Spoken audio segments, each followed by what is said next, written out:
You pressed the button? I've pressed the button. Press the button. Okay. So going into it, because like this is like add-on from last week where I wasn't here. Great movie. I really liked the way that it went. It's not what I expected, and that's like something that's like that's a good thing, because like you can't always just expect the same sort of like, oh yeah, he's gonna get vengeance and that's it, and it's just like but it's like the story behind his vengeance is very like it's very complicated, and there's so many like struggles between him and his vengeance and him wanting peace, and it's very interesting to watch because it's like there's a lot of like Viking stories in like media, in video games and in anime, and this is one of the more interesting ones, and that's a testament to itself, because all the other sort of like Viking stories are very similar. But it's like, oh yeah, this is pretty cool. This is pretty awesome. Favorite scene is the dead head of William Dafoe going, "Hello, puppy." There's something about that scene it was like, because it's supposed to be like drugged up, right? It's supposed to be mystical, but something about it just being William Dafoe saying, "Hello, puppy." It was just a bit creepy, but it was like, oh, it made you go, oh, it's William Dafoe, right? Oh yeah, the head's supposed to be William Dafoe. Okay, it's like really get like you really concentrate on that film. It's like, okay, oof, so much like story and so much going. It's like, yeah, So great. I feel like it's a great movie. Definitely, definitely contender for best for the round. Though the two movies that you've the movie that you've chosen for this round is probably one of the other contenders, which is a fact I was going to talk. I'm surprised, Rob, because you asked me about the other version of this double bill, and I'm surprised that you didn't do the other version of this double bill. Well, what was the other version? There was actually 3 potential versions of this. So basically, what? Sorry, I got a cough. Okay. I wasn't fucking talking for that whole thing. So my initial thought was to do Reservoir Dogs as like the second part of it, and then the first part would be City on Fire, which is a film from Hong Kong, which is like, it's sort of like, so Quentin Tarantino described it as like the before and after of the heist kind of thing. But the problem with City on Fire is that it just doesn't exist apparently. No, we can. No. We could have done it. I could have bought the DVD and we could have went around everyone's houses and just watched it. But even the fucking DVD was like 40 quid. Yeah, I mean, like it'd be worth it though, because it's like one of those really like rare CDs. I don't know why. It's just like it's one of those ones that. It just seems to be like completely out of print. So like the only DVD you can buy of it was, I think it went out of print in like 2008 or something like that. And then we looked around at like a few sort of illegitimate websites. And none of those. No, don't say that. Say that. So we had we could have bought a DVD and we could have shared it around. That's the way we say it. I can't even. The DVD ain't even on fucking. Oh no, there it is. Never mind. What? It was on the second page on Amazon. Oh yeah. What film is this? Sea on Fire. The inspiration for Reservoir Dogs. To be fair. Oh no, the American DVD is like £8. It's the English one that's 25 quid. But it's just like. But yeah, like we looked loads of places online as well. Like the nearest that we came to finding it was one that had like Spanish subtitles or something like that. Yeah. Try eBay. Yeah. Even on eBay, it was like, because I'm hoping now that I forget the name of the studio now, but the studio that did Godzilla as well. I'm hoping now that they've sorted their shit out, that some stuff that's being held by them might start trickling through again, but. Well, you say that, right? But Toei has made. I don't know what's happened, because I was just on Netflix first, like a couple of days ago. Suddenly, there's like an influx of anime stuff. I was like, Yeah. Why the fuck is that? Then I realized Netflix and Toei have been going. So we're not on Funimation anymore because we're not on Crunchyroll anymore or whatever, and it doesn't exist. Do you want to buy it? And they're like, Netflix is like, yes, because One Piece has made us money.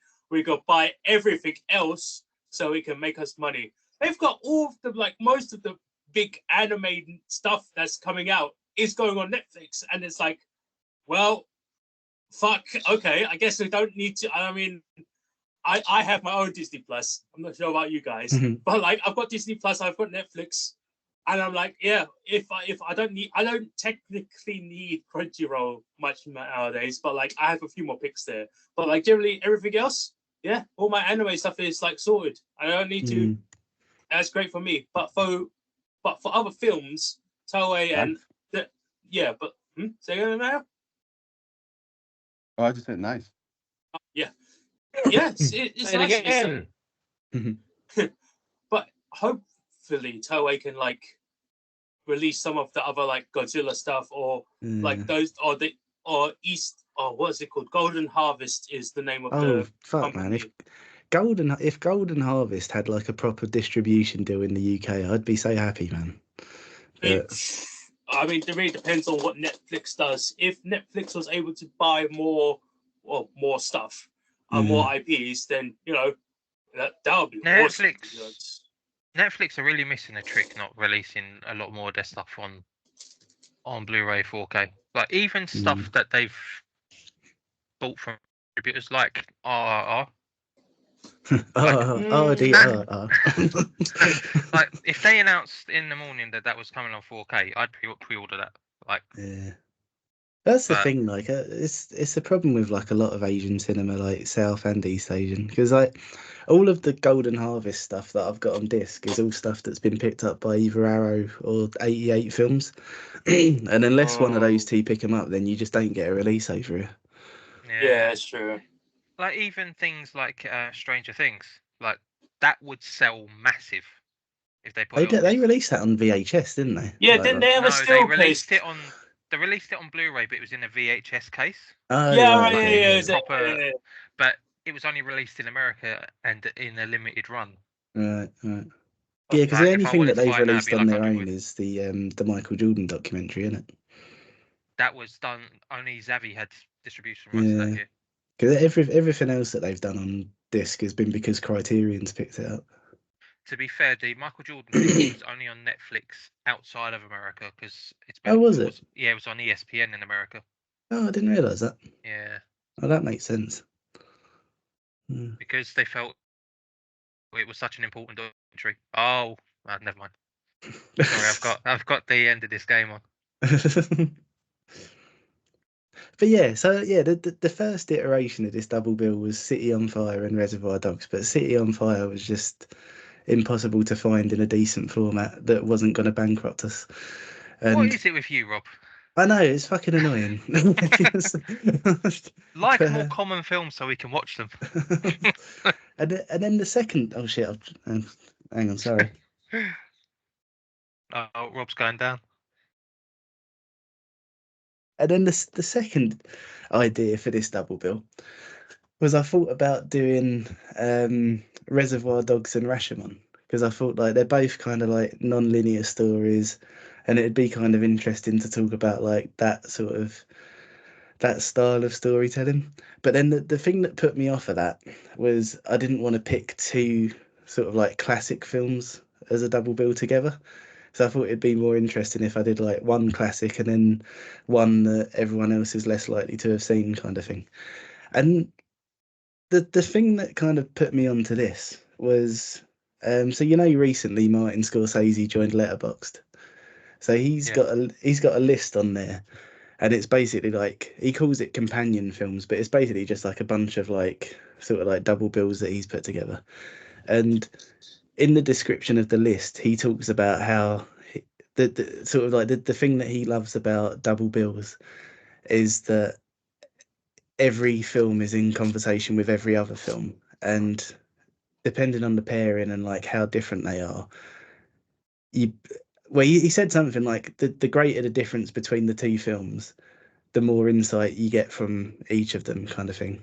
And I thought, well, maybe it would be nice if I try and do something like that. So take Reservoir Dogs and find another film which is so different that it kind of encourages you to see Reservoir Dogs and the other film in a different light.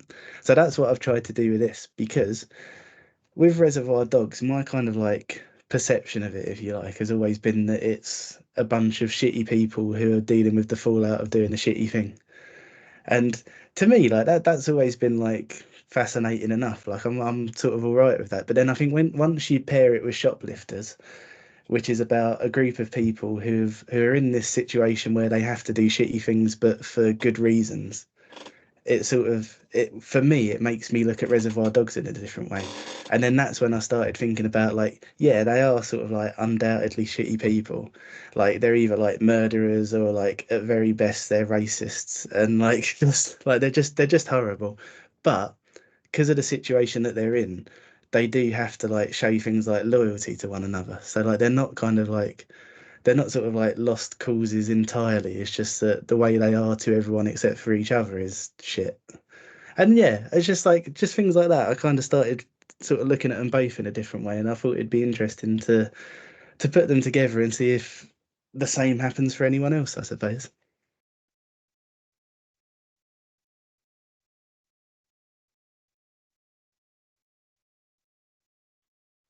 It was definitely an interesting pick. Because I think I've heard of Shoplifters before, and I'm like looking at the like when I We've all heard So- of Shoplifters before. the You movie own a when I shop. was oh wow, that's why my enjoyment score is much lower than it should be. But in any case, yes, like with the movie Shoplifters, I've like seen the trailer for it as well. I was like, oh yeah, I think I've heard about this. It's how do I put it? It's I get the point of it. I don't think it's. I mean, I don't feel like it has a satisfying feeling at the end. I guess it's not. It doesn't feel satisfying to watch. It has a bit of it. It's like, All throughout. yeah, I'm so cold, Murph. So cold. Oh, is that what you said, right? Okay. Oh yeah, god, it the was. amount of times someone said they were fucking cold. Right, I get it. I understand. It's fucking I mean, winter. I get it, man. I It's knew like you it were was going to say February. that, Alec. I wouldn't think Yeah. I'd hate repetition. But Does this mean we get a shot on you when you moan about it being hot every week then? For the I next don't 3 see or how 4 that would help months? the situation. just make it, don't just make it worse. We get it, Alex, So- you're too hot. Also, you already do that. Yeah, I mean, like the weather is a bit weird. Oh, sorry, we're being very British. We're talking about the weather. Sorry. In any case, yeah, it was a bit unsatisfying to watch as a whole movie, and like ending especially is kind of like lackluster. The other movie is nearly perfect for me. It's always been one of my favorite. It's like top 3 of the Quentin Tarantino films. Nice. Production wise, I think I gave it the lowest score because, in all honesty, the production isn't great for this. This is like it's like 3 or 4 rooms, and it's just like I think I've had this conversation with Emmanuel a long time ago. If they made Reservoir Dogs as a stage play, I think you could probably get away with it. And it's kind of like, there was talk of that happening. Was there? I thought because Quentin Tarantino, because like this next film is supposed to be his last film and all of that kind of stuff. There was talk about him going into like directing theatre instead, and that this has always been the one where people have said like, oh, maybe this will be the adaptation. I mean, it's quite simple. It's like one room, couple cars, and then it's like the diner, and then that's like pretty much that's like the 3 set pieces that you need. Generally speaking, you're done. And just like just you need just have the guy drop the screen at the front. Yeah, it'll be perfect. So but that's me rambling. How about everyone else? What are your opinions on these 2 films? Good. Okay.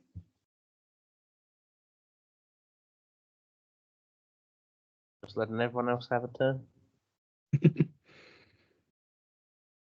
I think And that's your cue to talk then. Oh, me? Yeah. It's good. Let's move on. Oh, this is gonna be a short night. Yeah. That's 1/3. 1/3. Yeah. I mean, as Pat would say, Reservoir Dogs is in my top 10 Quentin Tarantino movies. and will remain to be. Yeah. That was one I'd seen ages ago as well, and it's always been like one of the ones that kind of like always like takes me off guard because of how subtly good it is, because it isn't a very showy film. It's just all about the performance, the actors, the script, and like the dialogue, and it's literally driven by all those four things I should say, and it's just really, really tight. And I can see what this launched Tarantino's career, because it's just so like he's pulling out all the stops. He's just making every character so like distinct and vivid, and every one of them is kind of like unique and has their part to play in the whole thing. And it just keeps you guessing with its like structure. And I felt that was just obviously the structure itself is just quite an ingenious way of telling the story and keeping you compelled of, as Rob says, these people are not nice. Then none of them are really kind of like there isn't much likability to them, but at the same time, as this film goes on, you kind of like warm to some and just completely get repulsed by others. And I felt that was quite interesting about it in a way, because the more you find out about these characters, the more you're intrigued to see how this will go, because we the audience know things that the characters don't, and some characters know some things and some characters don't, but we as the audience will always know more than what all the characters will find out at that moment. So you have this kind of like anticipation and tension building because of the knowledge that you know something that they don't, and it just kind of builds to that. And I found that quite fascinating anyway, because of especially like Mr. Orange's like backstory of being a cop, as well as being kind of a double agent anyway. And Mr. White, his reason for being on the mission anyway, and being involved in the whole thing, and Mr. Blonde's like him as a character alone is fascinating anyway, and his tendencies and stuff. So all of them in this like melting pot, just kind of, it's kind of like throwing all the ingredients to see what happens, and this kind of film is a perfect example of that. And it's just quite sad and melancholic going into it, and how it ends with all the knowledge that they find out that Mr. Orange is a double agent and he's a police officer and stuff.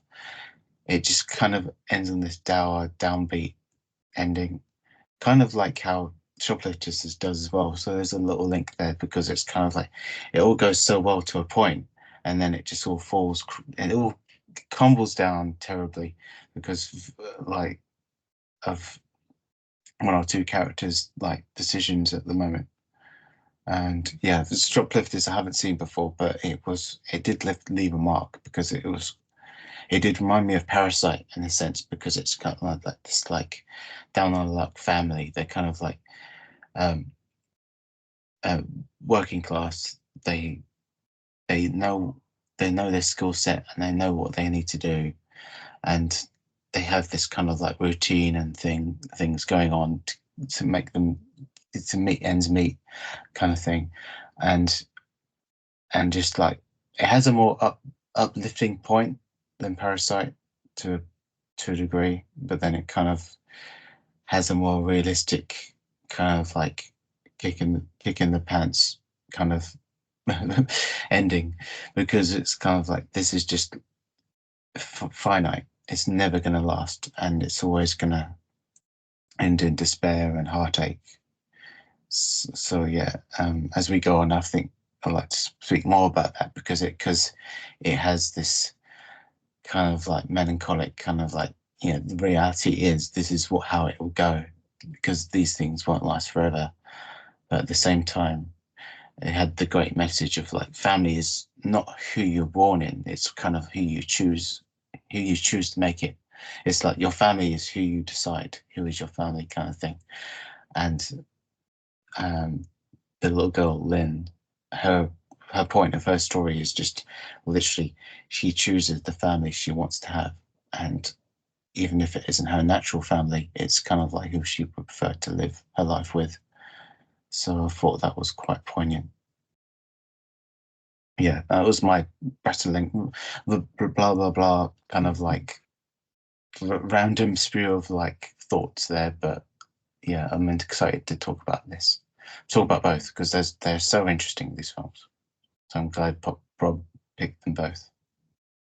I'm glad you mentioned the thing about like the similar sort of downbeat endings actually, because I didn't realize this until after I'd picked them, but they're both they're kind of about like a pre-existing unit having an outsider come in and how they deal with the outsider and how everything sort of goes to shit because of the outsider. And then once I realized that, I was like, shit, I've kind of done a triple bill with Boogie Nights. Yeah, it literally is. It's like it's the Oh no, figuratively. yeah.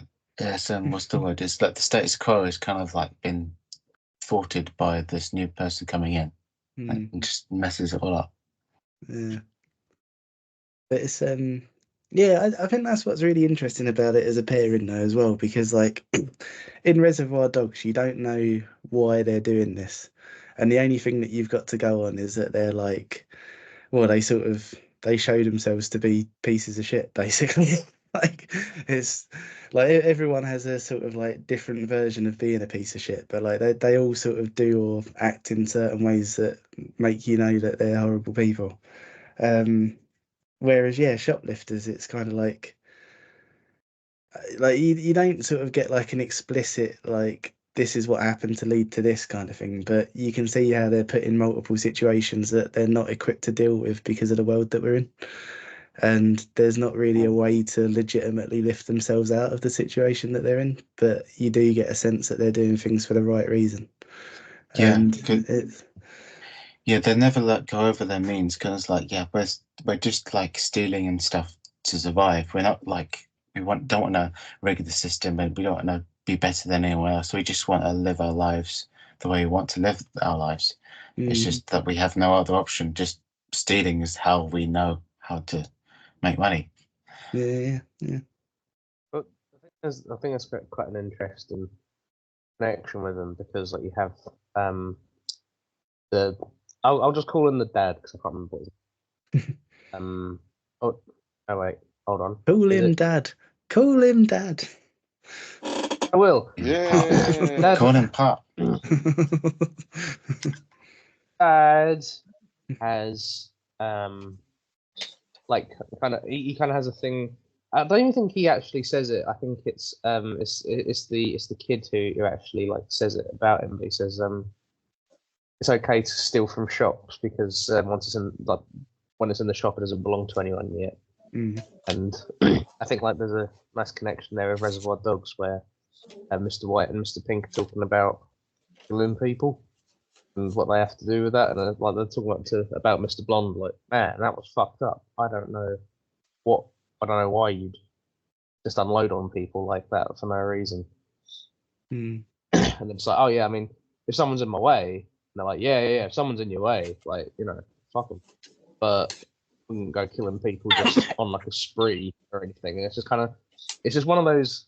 It's interesting having Mr. Blonde in that dynamic because you can kind of see how they all like react to it and how they kind of justify it to themselves, where they're going like, I have to kill if necessary, but I don't go out of my way to kill, and that makes me better than this guy. And it's the same thing as Dad is. He goes, oh, I am a thief. I'm not going to deny I'm a thief, but at least I'm not like robbing people. Like I am actually. I'm just stealing from a shop. It's fine. Yeah, it's different. I think it's similar with the bit about when they question how he can teach kids to do that, and he's like, "Well, I don't know what else to teach them." Like, it's yeah, that was a sad that thing point. of like he knows that like his fatherly instinct says that he should pass something down, but he doesn't have anything else to pass down. And that's kind all of he thing. knows. Yeah. It's- Can I Very ask? good at it. Can I ask a question? There's one thing, maybe because I Oh. think I must have missed a couple of lines of dialogue. This is more plot relevant in Shoplifters, actually. The fact that they buried the grandmother in the grounds of the house, kind of thing, and they mentioned that they'd buried someone else before. Who was that person that was buried before? Her husband, her The cheating husband. The cheating husband. Okay. Yeah, that was her. Yeah, because from what I understand, he was abusive to her. Where then, dad and the grandmother fought back and essentially killed the husband. And I was like, well, shit. Let's just bury him under the house. And I'd be like, oh, okay, yeah, that's probably the best way to do it. Just bury him under the house. Yeah, it was also like circumstance, wasn't it? And it's kind of like you don't blame him for that happening. I was just like, is that the reason why she kind of like what's her name takes the fall for everything? She gets sent to prison, even though he was the one who buried the grandmother. She takes the fall for it because he's already in trouble with the police. Yeah, because it would add to his whole like charges. Yeah, because she could go to jail for like 2 years. She could go to jail for 5 years, or he could go to jail for longer. Mm. Yeah, it does make sense now. Yeah, I don't think that's the reason. It just made me sad. It's like, look, is that if you're like so impoverished and you can't afford to bury your own grandmother, is that how it is? Is that he literally be sent to prison because you said you just buried her underneath the garden? You won't know the reason that they didn't bury or tell the ambulance that the grandma was dead is because they could collect her pension. They did this. Let's not make them overly good. They still did quite shitty things, right? And let's not deny that they still did shitty things for the more morally better reasons. Still shitty things. So it's like, you can see why they do it. That's basically. Oh yeah, absolutely. It's kind of like I was like thinking, what does that storyline remind me of? I was like, oh, it's the Japanese version of Shameless. And I was like, all right, yeah, they did that in Shameless, didn't they? Yeah. So it's like, yeah. So okay, I get that. Yeah, I think that the whole thing with them collecting the pension now, I thought that was such an effective way of sort of characterizing them, because it's like, if it's somebody's pension who's died, then it's technically nobody's money. So you can see how they rationalize it, even though they've had to bury their grandma in their house. Rationalize, that was the word I was after. Yeah, because it's like they're not really stealing it there at that point. They're just claiming money that's owed to them. Yeah, and they've just had to do like a really gruesome thing to get it. Like it's just. And it sucks, and it's like, look, either way, they're going to have to pay for the funeral. So I kind of understand why they would do that, even though it's a horrible thing to do. It's kind of okay, I get it. And grandmother, if she was still alive, she'd probably be encouraging it in a sense. So I get it. Yeah. It's just a shame. What was this? The boys, the young son. What was his name? Forget the names. He was great because you can understand his frustration with it all. He kind of like he wanted to keep it going. Yeah, he wanted to keep it going, but at the same time, he just caved in and just like, no, I can't deal with this anymore. So it's a horrible thing he did, but at the same time, I get the reason why he kind of like ratted them all out or exposed himself. Well, I mean, he ratted it out because he grew a conscience, or more precisely, he grew it because he didn't want his little sister. I say little sister, but you know what I mean. Lynn, he didn't want Lynn to do, because essentially that old shopkeeper is like the conscience, right? And he's just like, hey, you little shit, here, come here. I give you I saw you take that little. I tell you, look, here's two ice lollies. Yeah. All this shit, you don't do that. Don't teach your little sister that. Don't make. you're a little shit already. I don't need two little shits around. And essentially, that's what it is. But then afterwards, when she was going to steal that packet of something, I can't remember. I was going to say chips, I don't know. But it's like she started doing it, and it was like, it was ramen, oh no. I think. It was a ramen? Okay. But the point is, he saw her, and I was like, oh no. I don't actually want you to be doing what I do, because what I do is I kind of know is not good anyway. So that's why he knocked over the cans and stole those oranges. But Yeah, exactly. so one thing of that I've got to say, those two supermarket employees were really adamant about getting those fucking oranges. Yeah, right? they really went for it, didn't Yeah. I don't know how far you need to run to get a pack of oranges that you need to go. He goes, why did you leave your shift? Oh, the kids stole oranges. There's a pack of oranges. You've left work for about an hour to watch your kids for oranges. What the fuck? they? Yeah, And they it's just pelted like- after They it. just they just come back and the whole shop is just bare. It's just been Yeah, absolutely it's like- looted. Yeah, but they're the only ones in the shop at the time. yeah. To be honest, it's not like, it's not even really out of the ordinary for Japan. It's like What's I stealing feel like oranges? almost anywhere else, for that to happen, but it actually makes sense in Japan, and also no one else would really steal. Like it's like, oh, I said no one else would really steal. Not many people. This is like, obviously, I can't remember how the director phrased it, but obviously he's obviously, this family is a non-typical Japanese family in it. So it is quite interesting to, because you see it at every step, like even the small things they be doing. There's so many things that are like against what the standard Japanese person would consider is the right thing to do, and they're not doing that. It is it just, even the way it's set up is interesting. With yeah yeah, I was almost going to pick, I think I said this before, I was thinking about picking this a while ago, but I just never did. I can't remember why. I wasn't sure because I wanted to watch it first and then forgot. So I'm glad you picked it.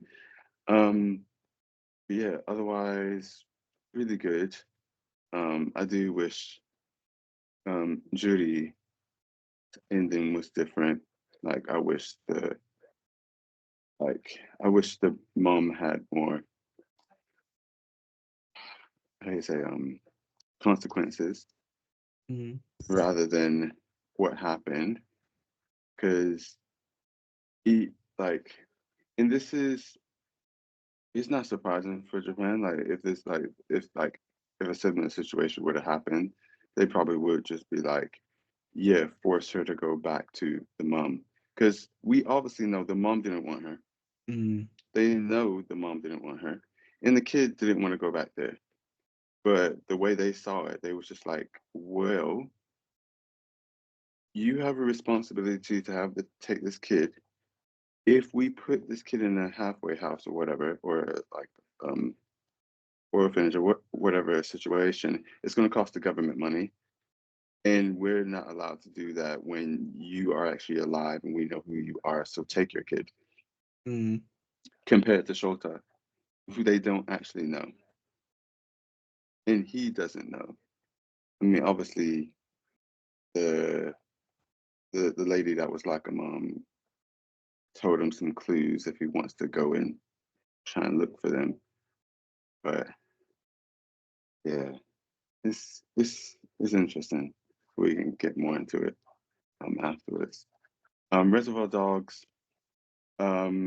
Overall, I actually ended up. Can you hear me okay, or is there sound in the background? No, you're fine, man. Okay, cool. Yeah, I like it a little less than I did when I first watched it, when I was, I guess, much younger.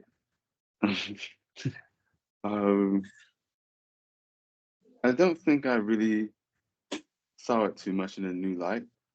I think it's just more, maybe because this was the first thing I saw of him. And then obviously I saw Pulp Fiction and all the other kind of stuff afterwards. and it's still a good film. I just think there's probably it's still a good film, and for its first film as well, and for I assume a lower budget than the standard film, did well. I think there's still things that I would have liked slightly different, but it's okay. It's a good film.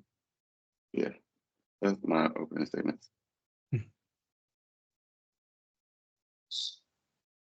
Yeah, I think like so. Another reason why I kind of wanted to put them together, sort of like on more of a personal level, I suppose, was a little bit of what I was talking to you about before the call as well, Emmanuel. Because yeah, when I was younger, like when I was probably like 14 and sort of getting into film for the first time and like that kind of thing, like Quentin Tarantino was the director where I was like, man, this guy's badass, and I just fucking loved everything that he did. And then I think as I've gotten older, I sort of go through phases where I get quite critical of him because he says a lot of stupid things, and when he says something stupid, I always go into a bit of a tailspin of like maybe everything he's ever done is stupid, but I think I'm on like an upswing at the moment because I'm at the end of reading Cinema Speculation now, and I think in that, like the way that he talks, because it's all about sort of like the films he watched growing up and like how they sort of went on to inspire him to do other things. And then there's other bits about how like, so there's a whole chapter on basically what Taxi Driver would have been if Brian De Palma directed it rather than Martin Scorsese. And like there's things like that where you get some insight into how he looks at the world and how he sort of makes films and that kind of thing. And I think from that, I've decided that the stupid things that he says are probably as a result of him just being so like hyper focused on film and nothing else. Because it's a bit like the old sort of directors that we spoke about before, like William Friedkin, where he would just do anything for the sake of making a film, like whether it hurt someone or not, and that kind of thing. I think Quentin Tarantino is that kind of person, and yeah, like so when he says something like, "Oh, Roman Polanski should be allowed to collect his Oscar," and all of that kind of thing, like it's sort of I get the impression that what's going on in his head is this guy's an amazing artist, so he should be praised for it, rather than this guy's a paedophile who should be in prison. So it's like, yeah, I get the impression that the two faults don't marry up for him because of that reason. But yeah, like yeah, so Quentin Tarantino, like he has always been somebody whose films have like had quite a big presence for me, I suppose. And then with Shoplifters, so that was the first film that I saw of Corey, and I've only seen 3 of his films. So I've only seen Shoplifters, Broker, and Monster, but all 3 of them have just blown me away.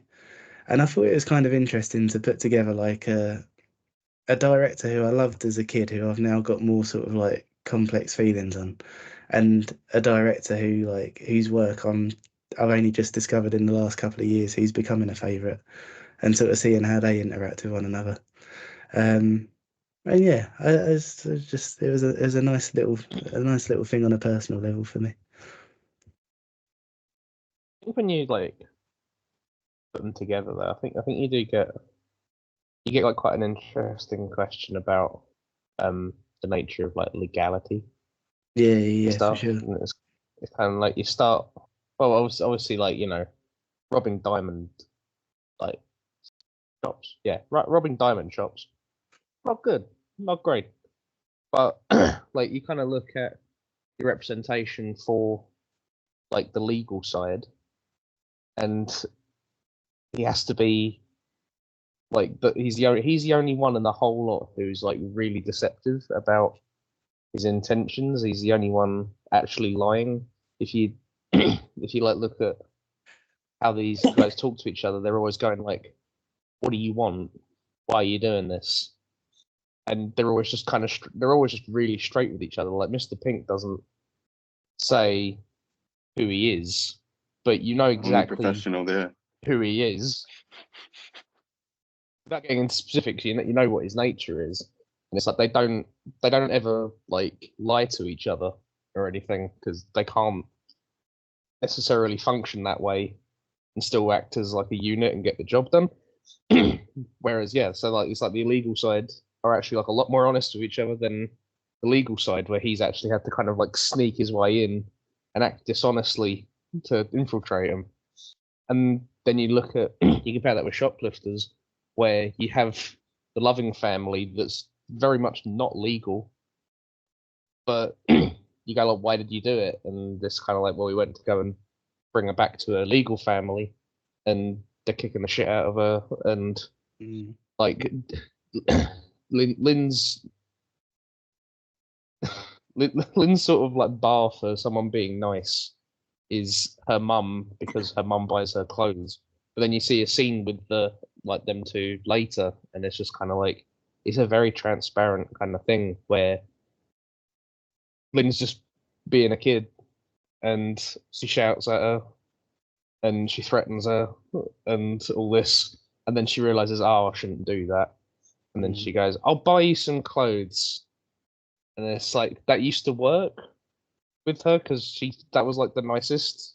Between her mum and her dad, someone buying her clothes was like the nicest you could be. But then after spending all this time with the illegal family, you kind of go like, wow, and she, like her kind of horizon's been broadened a bit. And it's like, yeah, is it? You know, obviously, like kind of these people are on different ends of the spectrum in terms of legality, but it's kind of like, you know, is that right? And obviously, like, you know, not every criminal is a nice person who just wants to help out. These guys happen to be, and everything, and it's kind of like, you know, there's kind of a wider conversation there of kind of like, oh, should we just sort of like suck it all out? And it's like, no, not necessarily, but there's more to it than just a straight black and white line.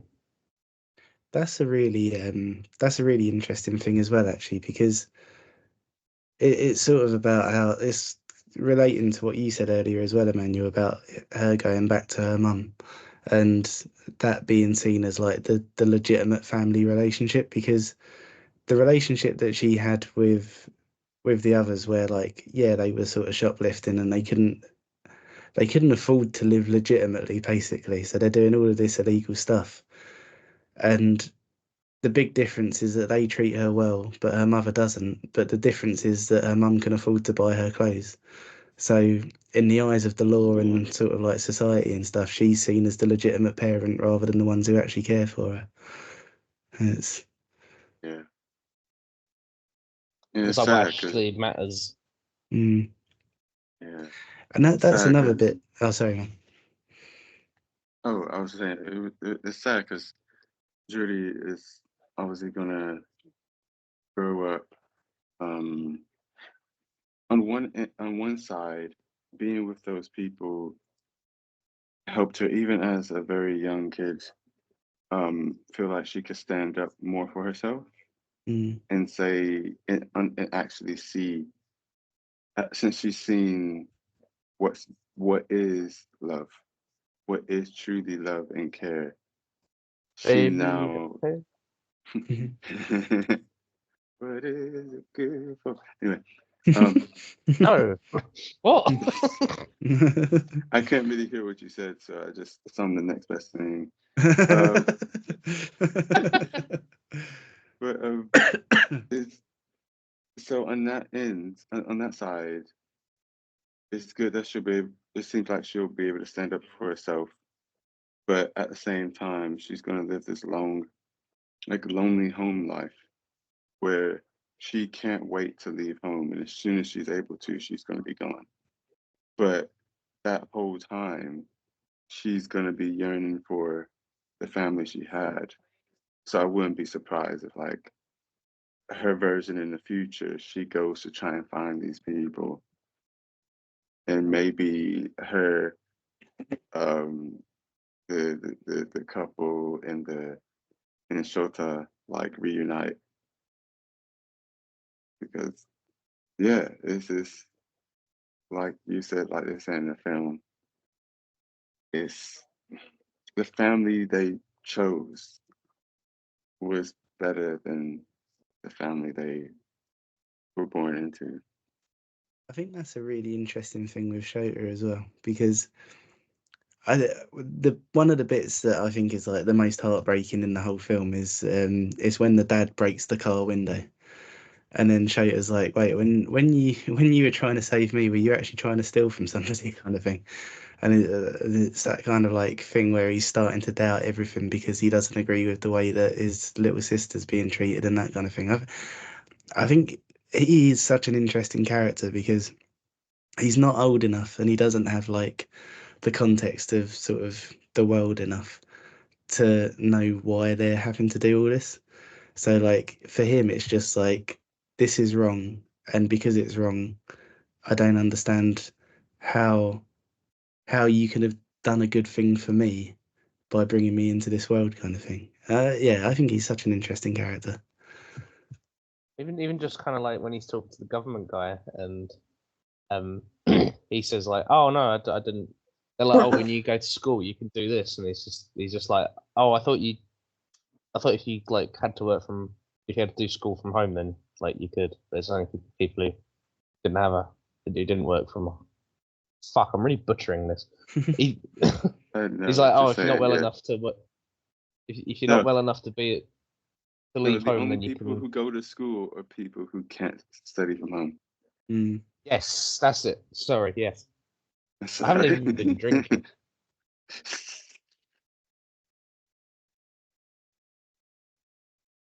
But yeah, just even that, where it's just kind of like that. That's a little lie that Dad's told him, and that's just like really that's actually just kind of like completely dictated how he thinks the world works. Mm. And it's like he's quite sheltered in a way, despite being the thief in this like. Yeah. Which is interesting. I didn't like the film, but it is interesting.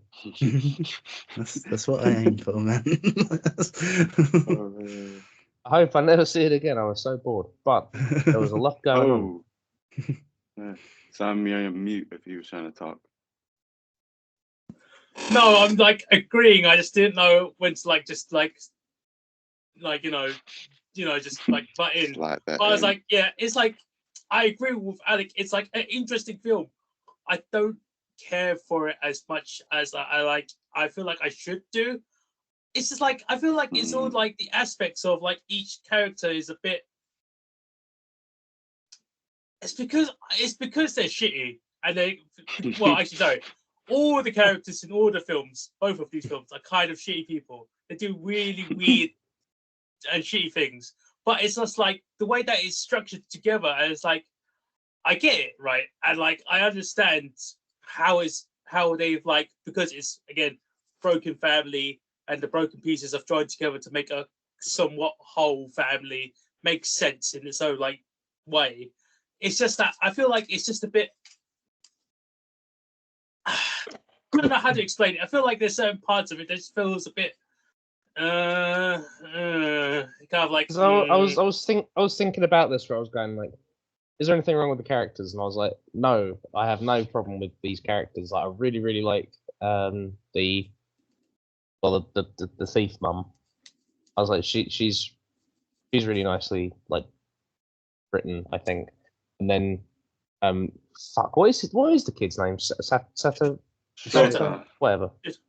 So sober. Just call him. Sober is a noodle. Sober. Just call him Junior. Sober's really interesting. Shoju. Because it's called component You fucking shoju. all of you guys are fucking you fucks. You bunch of fucks. Let's call him He's Junior. just minding his own business. No, generally, I mean, Hey, don't put I me in misheard. this. I haven't said a word. That's true. That's what I said. No, but we're all kind of slightly lagging, so that's probably why. But yeah, because the dad's name. The characters are all interesting. I think the characters are all interesting and nicely drawn and everything. But so I was trying to go like, why am I not just connecting with this? And I was like, I think it's like to do with what the camera, where that is, because it feels like it's a very I feel like it's shot very like detached. Yeah, Shota. It's shot very like detachedly, and it's kind where it's kind of obviously like that's good for that's a classic sort of Rob film staple where it goes like, I want you to make your own mind up, and I'm like, yeah, I think there's a yeah. That's you know I'm not saying that's like a bad thing necessarily, but because like it is kind of going it's kind of inviting this whole thing of the question of legality and all that. But I kind of would have I think I would have appreciated a little bit of like a bit more of a judgmental camera, I guess, like because I kind of just sort of struggled to some element just did not connect with me. Yeah. I don't know if that makes sense. That's actually, yeah, that's another interesting thing that I think is a bit of a thread between these two, because I think Shoplifters, I think it's absolutely like 100% intentional that the film itself isn't judgmental of the characters, and you're supposed to like come up with your own judgment of them and what you feel about them and what they're doing and that kind of thing. With Reservoir Dogs, I wonder how much of it's intentional that you're supposed to think that they're all awful people. because I come out of it going, those racist bastards, they're awful. But I'm not sure if Quentin Tarantino wrote them like that. Well, but I think that's the thing, like where I think he's just kind of capturing how those people like talk, and like I get the sense that he's also like not that judgmental of them because it like yeah, it's kind of like it's kind of like what I said like with like Mr. Pink, you kind of just get him. You kind of just get what he's about, like from like the actual beginning, and you can kind of like you know whether or not you kind of go like, oh, you're a fucking fake liberal idiot. Like you can kind of go, you can see how he's sort of like rationalized. He's like rationalized it in his head, where he's kind of like, hey, I don't like that. It's the way it is for waitresses. You give me something to sign to make that stop being a thing. Yeah, I'll do it. But at the same time, it's not my fucking fault. He's just kind of selfish. He's just a selfish idiot. But like it's yeah, like I don't think it blames him necessarily. Like that's the world he's in. And then you kind of have that with Mr. White, where he like he's so ready to just fucking hell. He's so ready to just believe that Mr. Orange is who he says he is, and I think him being like a younger guy, I think he probably is kind of there's some kind of paternal thing going on there, but he just can't like he can't just like process the idea that he's not who he says he is, and it's like they've all kind of I don't want to say they've all got something. Well, actually, no, they do all kind of have something because like even Mr. Blonde, the thing with Mr. Blonde is he's very loyal to Eddie and Joe because like you know he's in jail and like you know coming out of it he's sort of like I can't do anything. I have nothing other than this. So like he's obviously been traumatized as well. It's like jail must have done something to him. I assume like if he was back into the world. Always, yeah, because if he was always like that, he would have been doing something like that from before. Like even Eddie didn't expect that of him. Yeah, that's a good point actually. But that whole thing of kind of these guys aren't just the straight two-dimensional evil criminals that you would be tempted to like make of them, and that's exactly where Mr. Orange goes wrong. Is he goes like I can just get them to turn on each other like no problem, like they're all in it for themselves, they'll all do this. I can just say Mr. Blonde was planning to fuck them all up, and Eddie's the one who goes like that's not him, that's not what how. And he's not expected to honor out of Mr. Blonde because Mr. Blonde's just meant to be a piece of shit. And it's like, no, Mr. Blonde, even someone who cuts people's ears off for fun, Mr. Blonde had like a lot of loyalty for people who treated him right, and it's like Yeah. they I It think also that's. showed. Oh, Karen, sorry. No, I was just going to say, like, I think that's actually like one of the more interesting things about Reservoir Dogs as well. So, like, you know the scene where it's Mr. White, I think Mr. Pink and Mr. Orange in the car together, and Mr. White and Mr. Pink are just saying like the most like horrible, obnoxious shit, and Mr. Orange is kind of in the back and like he's not making a show of it, but his face is sort of like looking at them both like these fucking idiots kind of thing. Like he's just sort of in the back seat, just like and it's just like that sort of like discomfort that you get from him. I think it's a really well acted bit, but I think it's also kind of like that scene sort of like it shows you the downfall of Mr. Orange, because he's taken them sort of like on face value from sort of like his morality, and he's not given them the credit of being anything more than like their worst traits, which is why it all unravels for him. I think that's so cool. Yeah. Well, that's what I find really interesting about the film as well. At that point, Mr. Orange, obviously, he's like so in his like plan and kind of like to be able to like expose them all. He's 100% in at that stage. But at the end, obviously, when he's obviously ridden with bullets and obviously on the verge of death, I think he had built this kinship with Mr. White at that point, and that's why he confesses to him at the end, right at the moment before the police come in and literally raid the place. He kind of like he can't not tell him the truth because he respects him enough to be like, look, I am a cop after all. You're wrong, but I have to tell you, I have to make sure that you know, because I feel it's my duty for you to know, because I can't like live it down. And that's kind of like really quite sad and poignant in another way, because it's kind of like he didn't need to say that. He could have just died in ignorance. But the fact that Mr. Orange told Mr. White that at the moment of the police coming in and just like them being shot to death, both of them, it's really interesting point of his character. He's just like, look, I've grown quite fondness for you, but of all the other people, I didn't give a shit about Mr. Blonde, obviously, but you, obviously, the exception is kind of like, I respect you. I just feel I need to level with you to a point of like, look, I'm a cop after all. So it's kind of like sad in a way, because it's kind of the ending of the film is quite doubly sad, because like you kind of like don't know where it's going, because obviously Mr. Pink's run off and he's allegedly gone away with the money. He's he's managed to live another day, but you get the point. Mr. White's literally going to be gunned down if he doesn't not die through the kind of like the rain of bullets. He's still going to have to go through the jurisdiction of the law.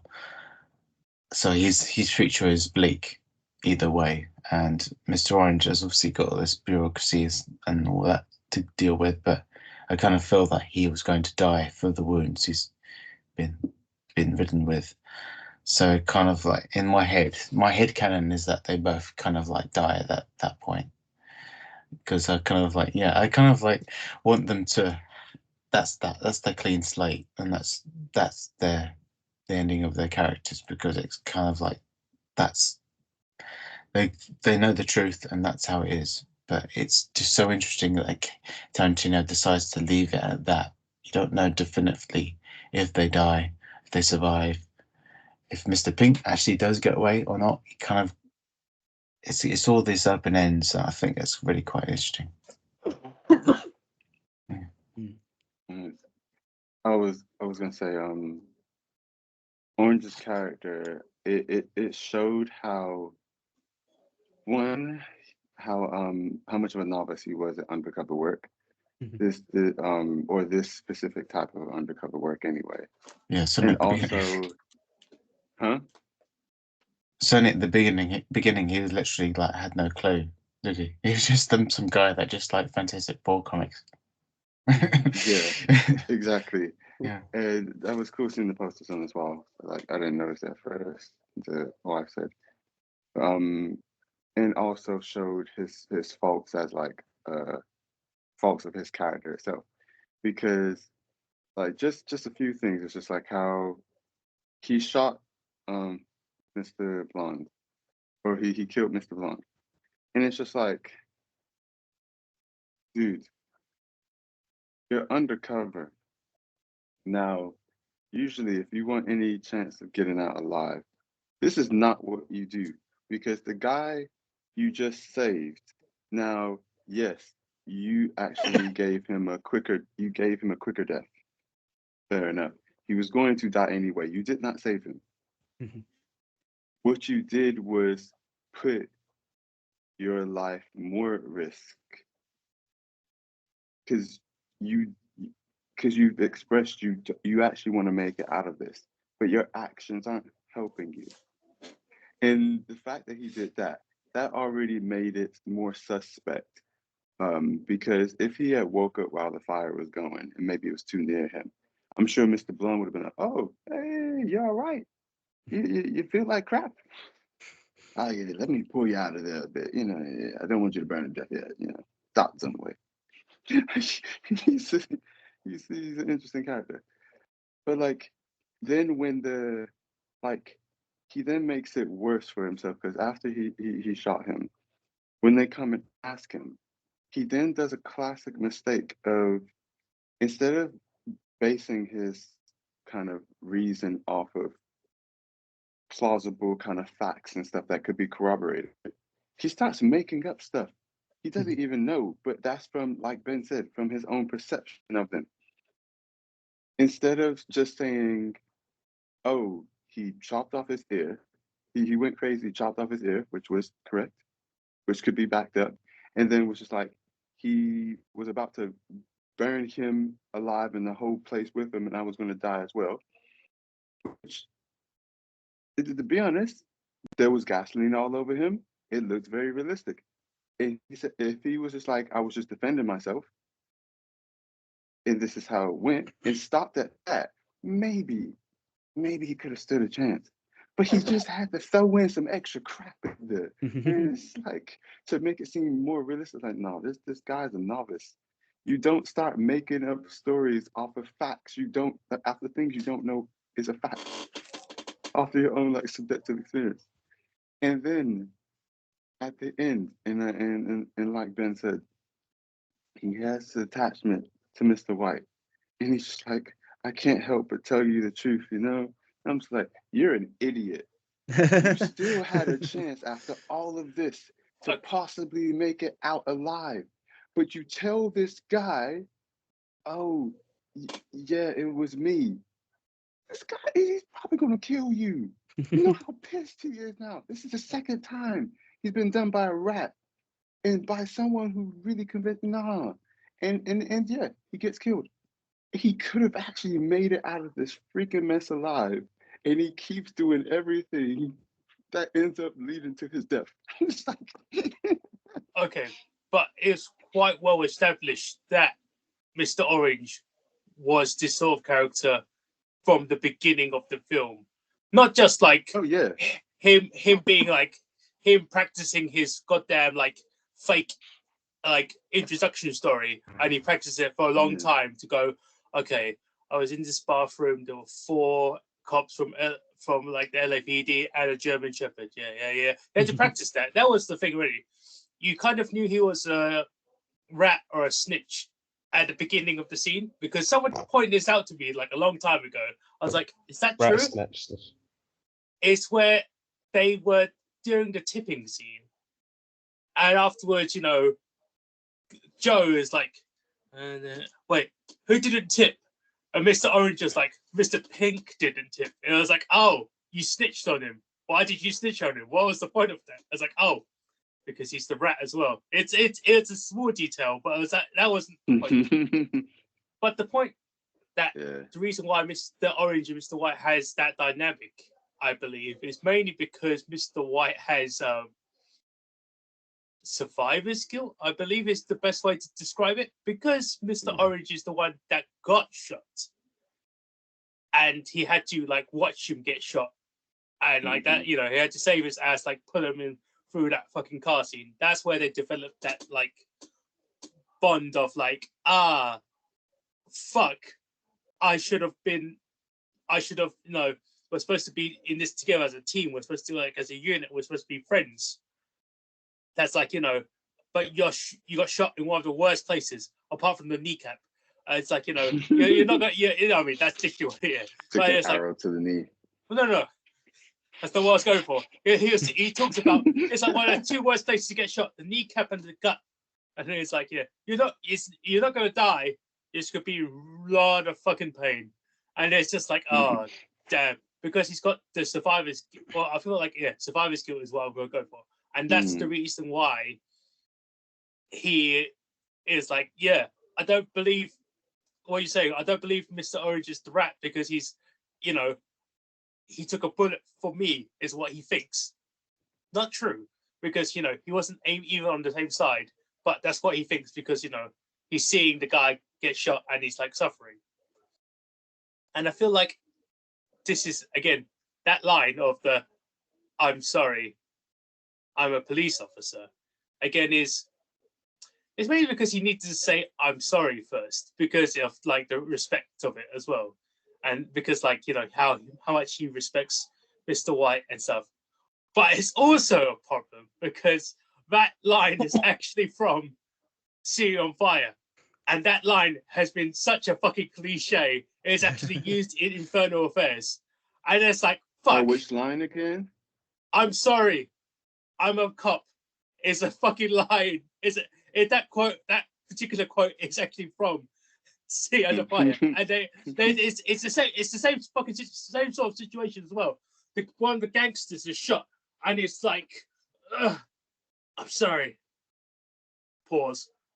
I'm a police officer. And he's like, what the fuck? And it's like all the same sort of, same sort of angry situation. Like, I'm pretty sure we all agree that Mr. White did shoot Mr. Orange. So I say pretty sure. He but shot like him and then got shot. Yeah. You know what this sounds like to me? What? Sounds like a Western. Yes. What's up, Ben? You had your hand up. What's up? Yeah, I was going to say so. I didn't mean to put my hand up, but I was like, how does this work? But yeah, I can't turn it off. But I was going to say, it's kind of like, in my interpretation of the whole thing, of him just saying, sorry, I'm a cop. It's just kind of like, I feel like he knows he is going to die, even if everyone dies and he's the only one living at that moment in time. He's not going to survive these wounds, even with medical treatment. He's still like this is kind of like my deathbed kind of like crawl thing that I'm just gonna. I just need to get out there. I need to be truthful to this guy that I've respected and all that, all these things with him before. So he has to just say that, and I think that's Tarantino's way of this. Like this is a good way of kind of like him just saying he's sorry. And it's a reference to all these classic westerns like you guys mentioned and the cliches before, sorry I'm a cop kind of thing. But his character, it works for his character because it kind of like he's respected Mr. White more than anyone else in the whole Reservoir Dogs clan, the group of them. He's the one that kind of like he had the admiration for and kind of like wanted to do this undercover thing and keep it going with, even if it is kind of like, if he had the slightest chance of like surviving this, maybe like an hour or two before this happened, he might have been like, no, I'm going to not say anything. But the fact he was bleeding out for so long, for such amount of time, literally the running time of the whole movie, and it's just so much to a point. It's like, I'm not going to get out of this alive. It's just too much. And it's like by the time I get medical attention, it's going to be like I've lost like another pint of blood. I'm going to die. And there's too much to literally kind of like too much like bureaucracy and red tape and also much to explain. And that is that he kind of gave up at that point. I think when he chose to shoot him, he kind of had given up. And it's like, fuck it. I'm just going to shoot this guy. It's like, that was my point. That was my interpretation of Mr. Orange's character, he just kind of like had given up because he's kind of like, he knows he's not going to get saved. It's going to be too late. This guy's that was literally taped up and tied up to the chair. He had his ear cut off. Yeah, I'll save him, but I'm not going to survive this. He might survive. I might not. That's all I can do. But yeah, that was my interpretation. It might be different to what you guys would think, but I've just found that it's really fascinating that Tarantino write a character, all these characters, so much that every one of us would kind of like have a different like reading of how their personalities would take the reasoning for doing what they want to do. So it's really quite interesting. Yeah. Now, how do I unraise my hand? I believe the bottom, I think the you button clicked there's on a the bottom right. react thing. He's got it. Yeah. Did I? Oh, not again. Yeah. Yeah, Alec, yeah, you were it's come saying? off now. Okay, whatever. Alec, you go. God damn it, I Rob. was just mocking you. He's marking me. I just pressed the button. Rob and thinks I he's have no Alan idea. Shearer now. Oh, man. I was going to add to that whole thing. Oh, man. I was going to add to that whole thing. I was the only character that I was, I guess, kind of surprised at their actions. Not that it's not realistic. It's obviously showing that the character of the guy was being tortured. So if we are to take what he says for truth, obviously we take what he says as a pinch of salt. He's being tortured and he doesn't really want to give away anything. But if we are to take anything, if it is true, he's not been on the force for too long. Apparently, he's a relatively newbie. He also apparently has a kid. That could obviously be a complete lie. But if those are true, It wasn't in the script. He improvised that. I did. Well, it's good improvising. It makes sense. Yeah, if it was true to the character, like I was gonna say, I'm surprised he didn't give up Mr. Orange while he's like unconscious, just so that he could at least maybe get a quicker death or whatnot. Because if he was actually not that long in the force, he doesn't have that strong of an attachment compared to some of the guys who would have been working with him for years and years and years and years. This is like their best friends. Like, yeah, they might be decent work friends, but he hasn't been working for them for that long. So he must have just had a really, really strong moral code to the point that he's willing to die for his beliefs, even though he has a kid at home. So I was just kind of surprised when I was watching it that this relative newbie is sticking through it this much when obviously after a little bit he could have just been like, okay, look, this is what I know. And yeah, they probably would have killed him, but at least he could have gone out quicker and easier. And yes, maybe I assume obviously with the character, he didn't want to go out betraying someone else who's trying to protect people, protect the public, protect people like his family. But it was interesting. I was like, oh, yeah. It's like when I thought about it. Like,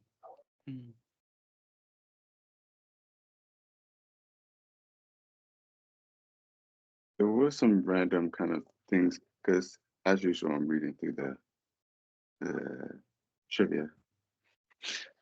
So far, some ones that I found funny. We if Steve didn't audition for Mr. Pink, we could have got Quentin Tarantino as Mr. Pink. That would have been terrible. Yeah, I'm glad he was Mr. Brown. I'm really We glad could he have got was. what? Tarantino as Mr. Pink. Yeah. because he really wanted to play Mr. Pink himself, but he was like, "Look, Steve, if you can do the audition, a good enough audition, I'll give it to you," kind of thing. And of course I love he did. Quentin Tarantino. He's just like, you know what, Steve Buscemi, I'm gonna have this part, but I'll give you a shot. If you're better than me, Steve Buscemi, you can have it.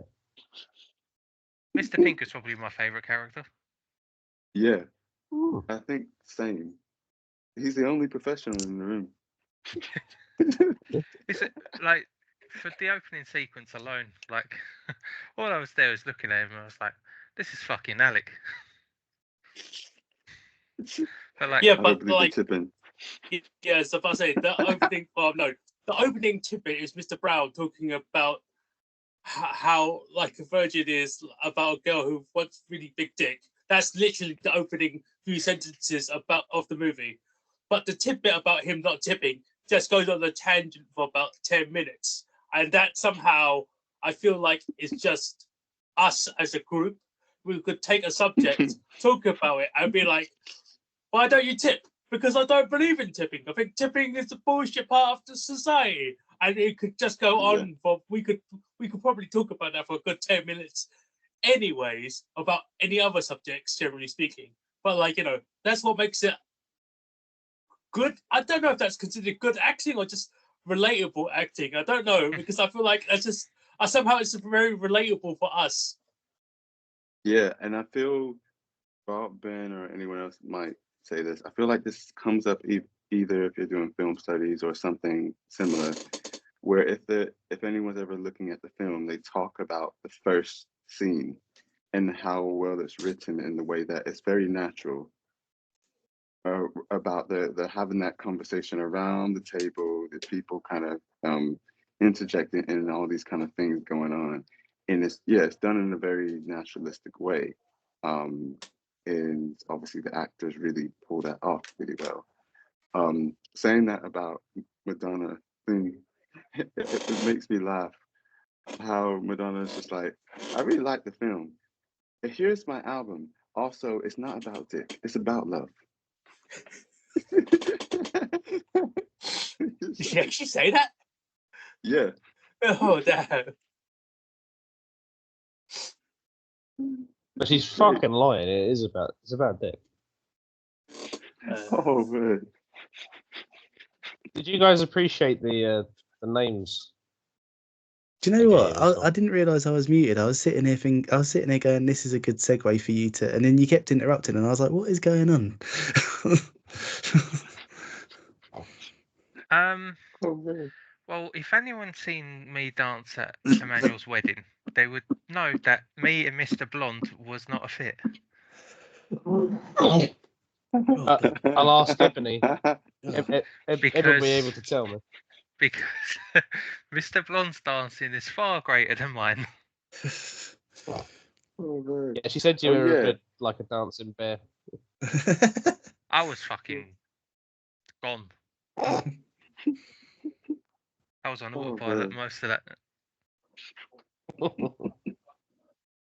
I know I'm Mr. Brown, but if I think about it, I don't know who I would be in that film. My reasoning for it though. Explain the reasoning, Alec, for everyone. Okay. Okay. I said I made Emmanuel Mr. Brown because he starts on a really, really long tangent and then he forgets what he's saying about halfway through. And then as he gets to the end, he realizes it was a big tangent about dicks.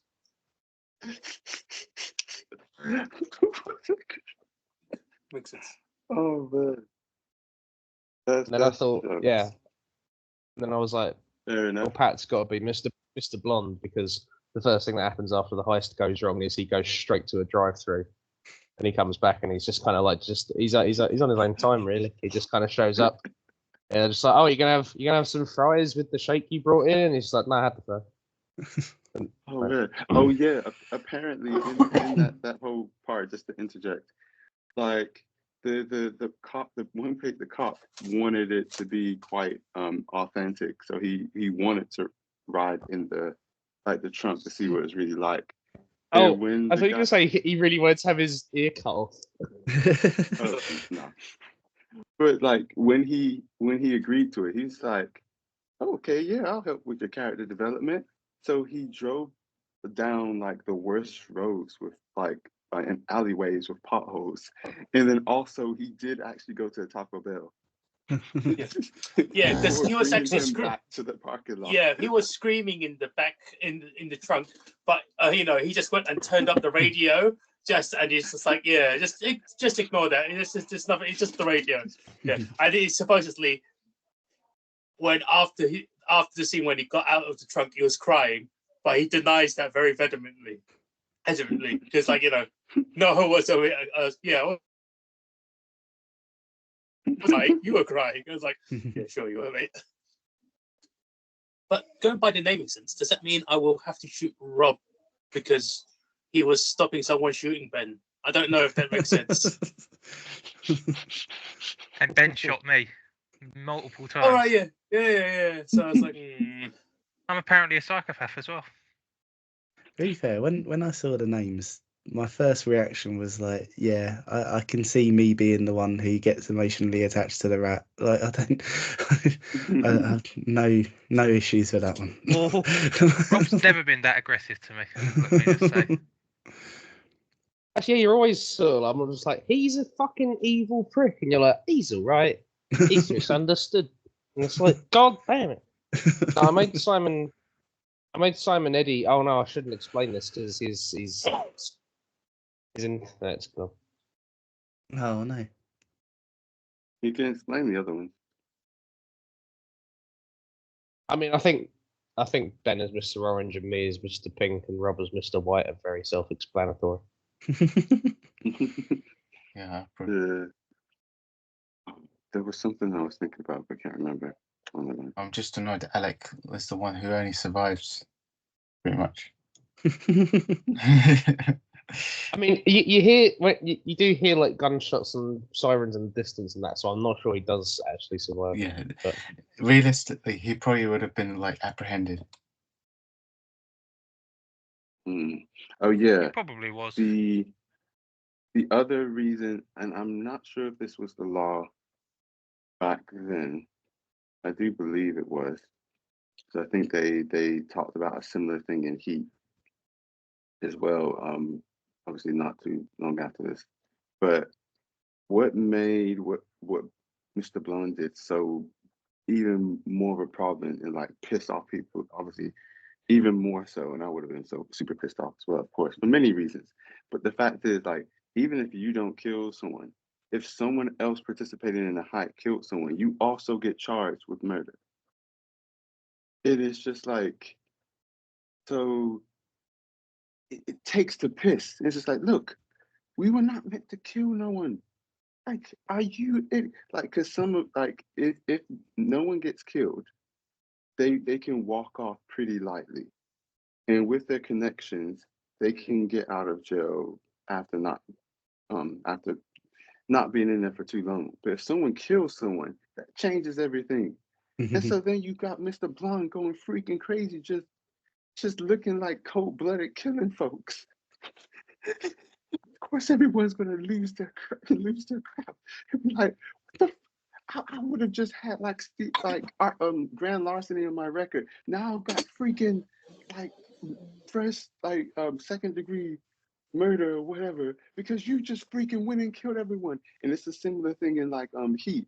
Remember that scene where the guy just starts going crazy, he wants to kill. And it's just like, what the fuck is wrong with you? No, I don't want to end up in trap because of you. Stop trying to kill people. Why is this guy in the job? He needs to be taken off. We ain't working with him. I wonder if that was inspired by Mr. Blonde. Or was it inspired by City of Fire? I don't know. Like, because since he had a similar character. It wouldn't surprise me if it was. Like, it's it's a Western thing. Would you say, Alec? I said I think it's a Western thing. People of the Western genre.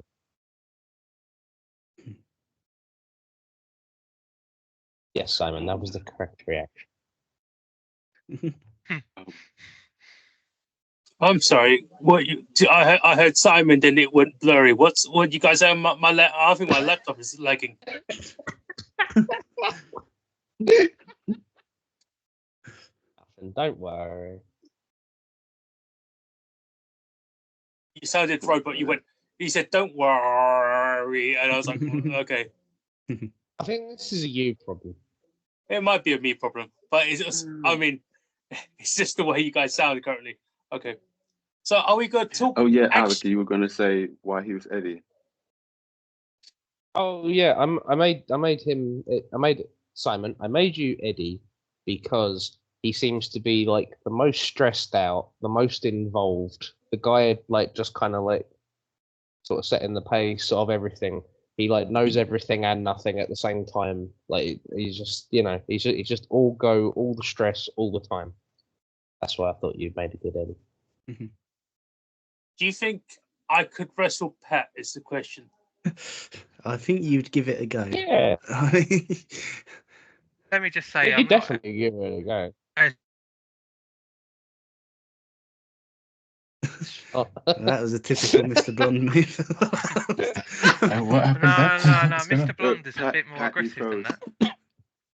No, you Oh, you just- you turned to the camera and went, "Can I just say?" And then you just froze for the whole thing. Yeah. Oh, for fuck's sake. Now I've forgotten what I wanted to say. I just realised I haven't done my opening statement either, have I? Oh god.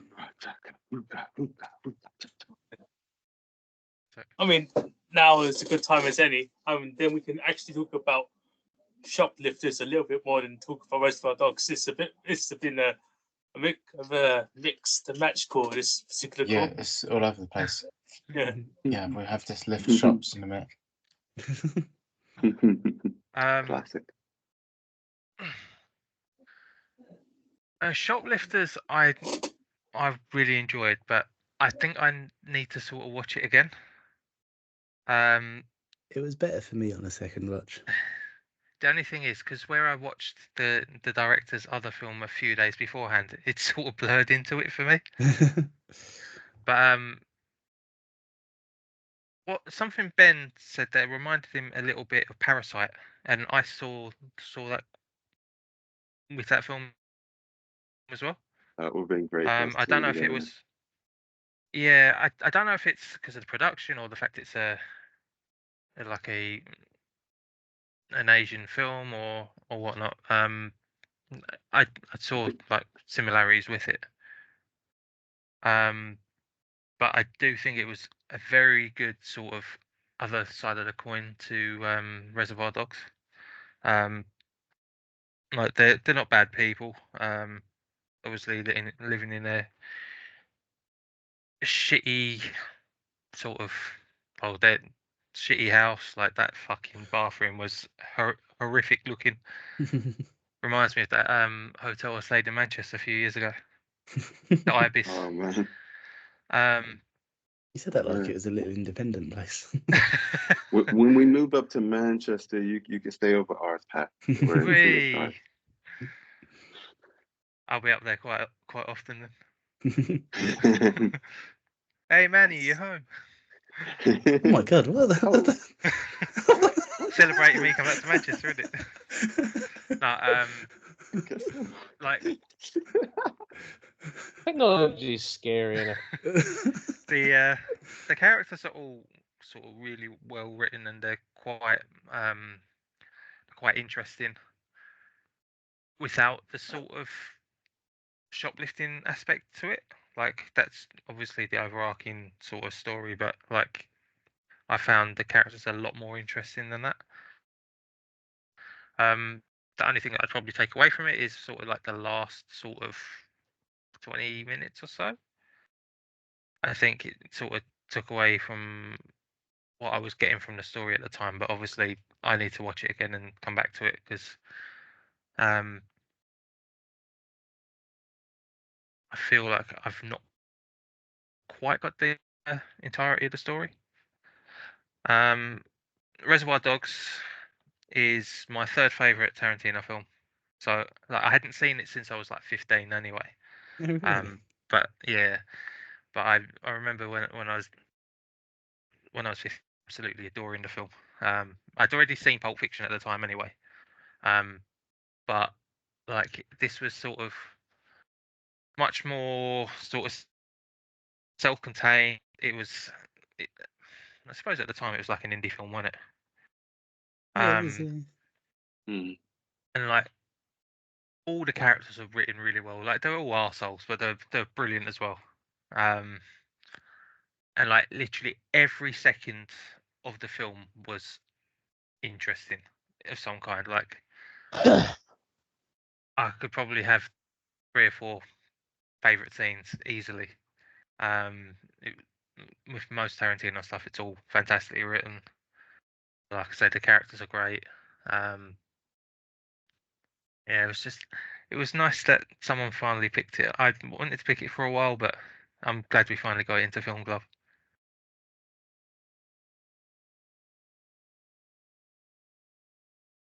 And that's it from me. Mm-hmm. It, etc. I think You lagged out a bit there, Alec, and it sounded like you were speaking Simlish. Oh. I said it good, etc. It happened again. Oh, okay. Well, but you know what? I'll try it again, and we'll just do it until I get it right. I said it good, etc. There we go. Okay, cool. Do it again if you Third want. time lucky. You lagged out I again. think It's good, etc. is what I said. I just wanted you to say it again. Say the line, I Pat. don't know.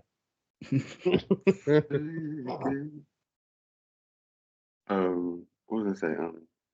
I think See, that's again with classic Mr. Shoplifters. Brown. That's Mr. Brown dialogue, where he goes, "What the fuck was I saying?" Although if it was actually you, he'd say, "What the f was I saying?" What the crap? They talk about some random nonsense sexual stuff that makes absolutely no sense.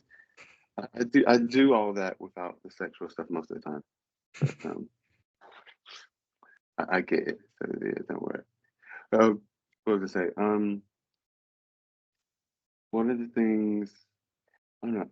I like a lot of the little kind of details in Shoplifters, whether it be from the actors or the scripts, and like how things are portrayed or put across. I just appreciate all of it. Like the body language, the kind of stuff that's going on. It's just it's just all really well done. Like from the whole kind of a lot of this stuff this family does is opposite. But also I find it interesting where the director took kind of inspiration for certain aspects of the movie from like the kind of recession but one of the recessions in Japan to like certain children's stories and orphanages, um, like even the kind of swimming kind of thing. He took that kind of story from a little kid at an orphanage. And it's just it's a cool look on like because there were families that would have been like this, especially during the recession. Maybe not quite like this in terms of like how the family's made up, but families that would have resulted to shoplifting to actually get by um, with everything else. So it does, of course, like this in Parasite, you've got two families that are doing their own version in a situation to try better. Or I said this film, they might not necessarily be trying to better themselves, but they get out of the situation. They're trying to survive and live and do like what they can so they can keep on living and keep on surviving. And it's Parasite that their family are taking it to the next level because they want to actually get out of that situation. They don't want to stay there for the rest of their lives.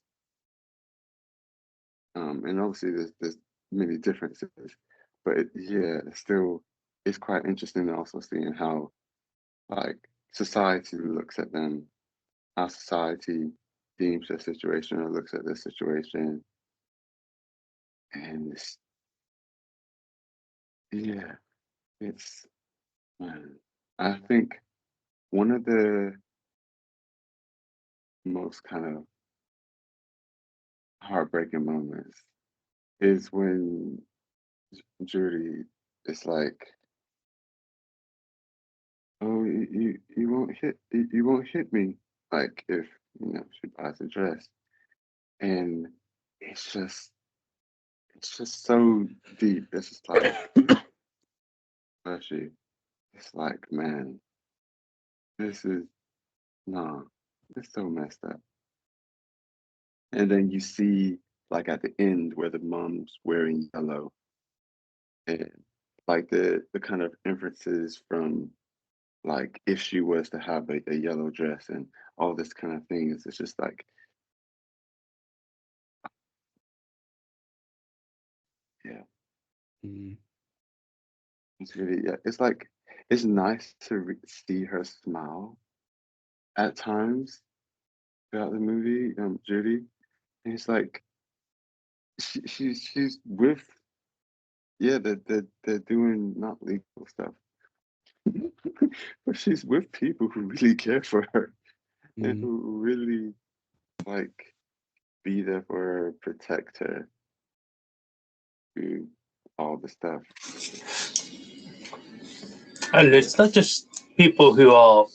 I realize this now that you talk about the dress and stuff, but it's not just that. It's the people who are very similar to her as a person, mainly because you have. I'm gonna call her Lynn because that's how I remember her name being called instead of Jory or Yori.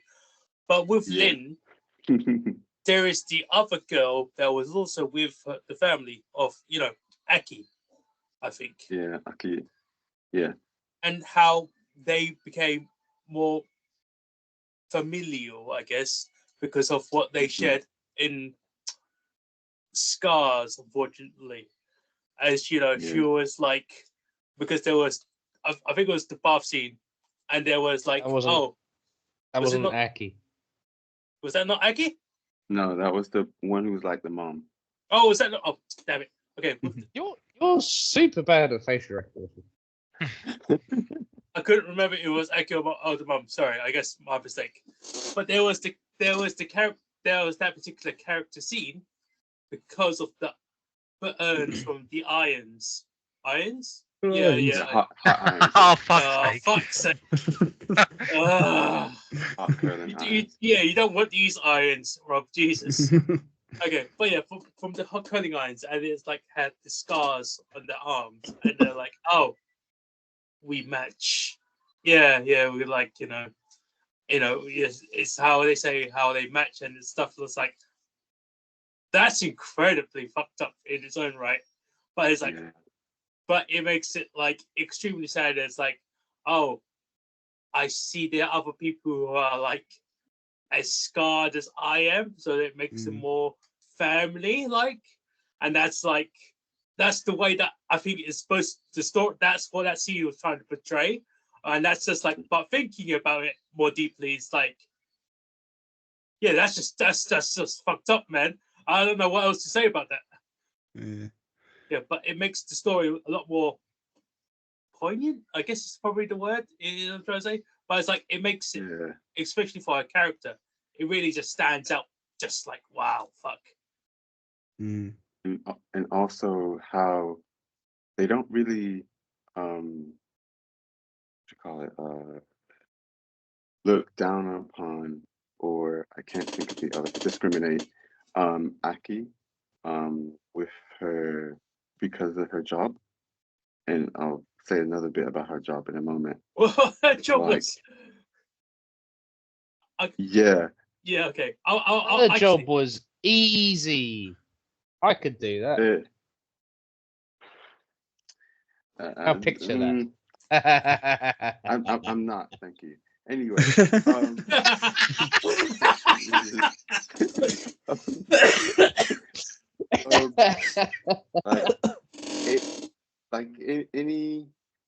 like anyone in a society, obviously this family isn't normal, and they say it themselves. Even when you have the guy who's like a dad, and it's just like, yeah, we're not normal people.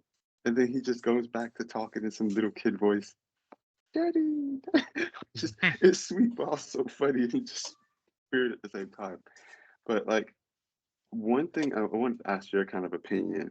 So what I found interesting was that when she was talking to the grandma about what she does for work, she she says that she's a hostess, and she describes very specifically the job of a hostess.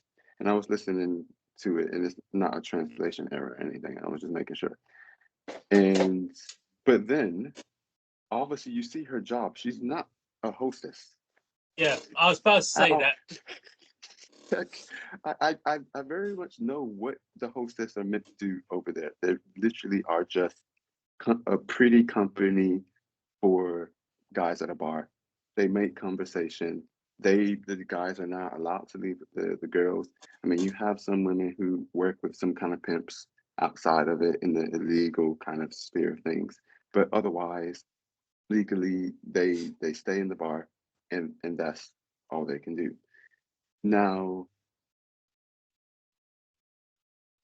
when the I'm just gonna say the mom, because whatever, why not?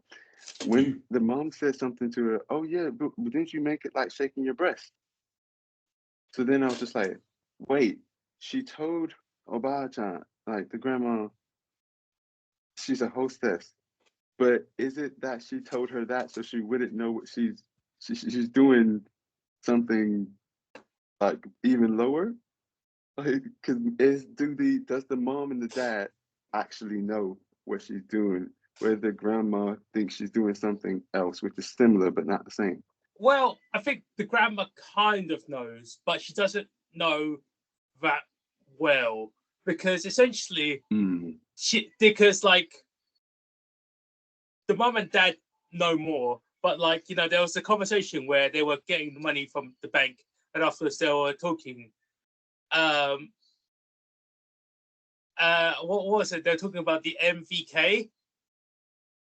Yeah. I was like, I was like, what the fuck is that MVK? Oh yeah, the male virgin killer. And then I was like, what the fuck is a male virgin killer? And I heard that, I was like, why the fuck do I instantly know what that fucking is? And I'm like, I can't remember, to be honest. I actually can't. Can you you're a male virgin.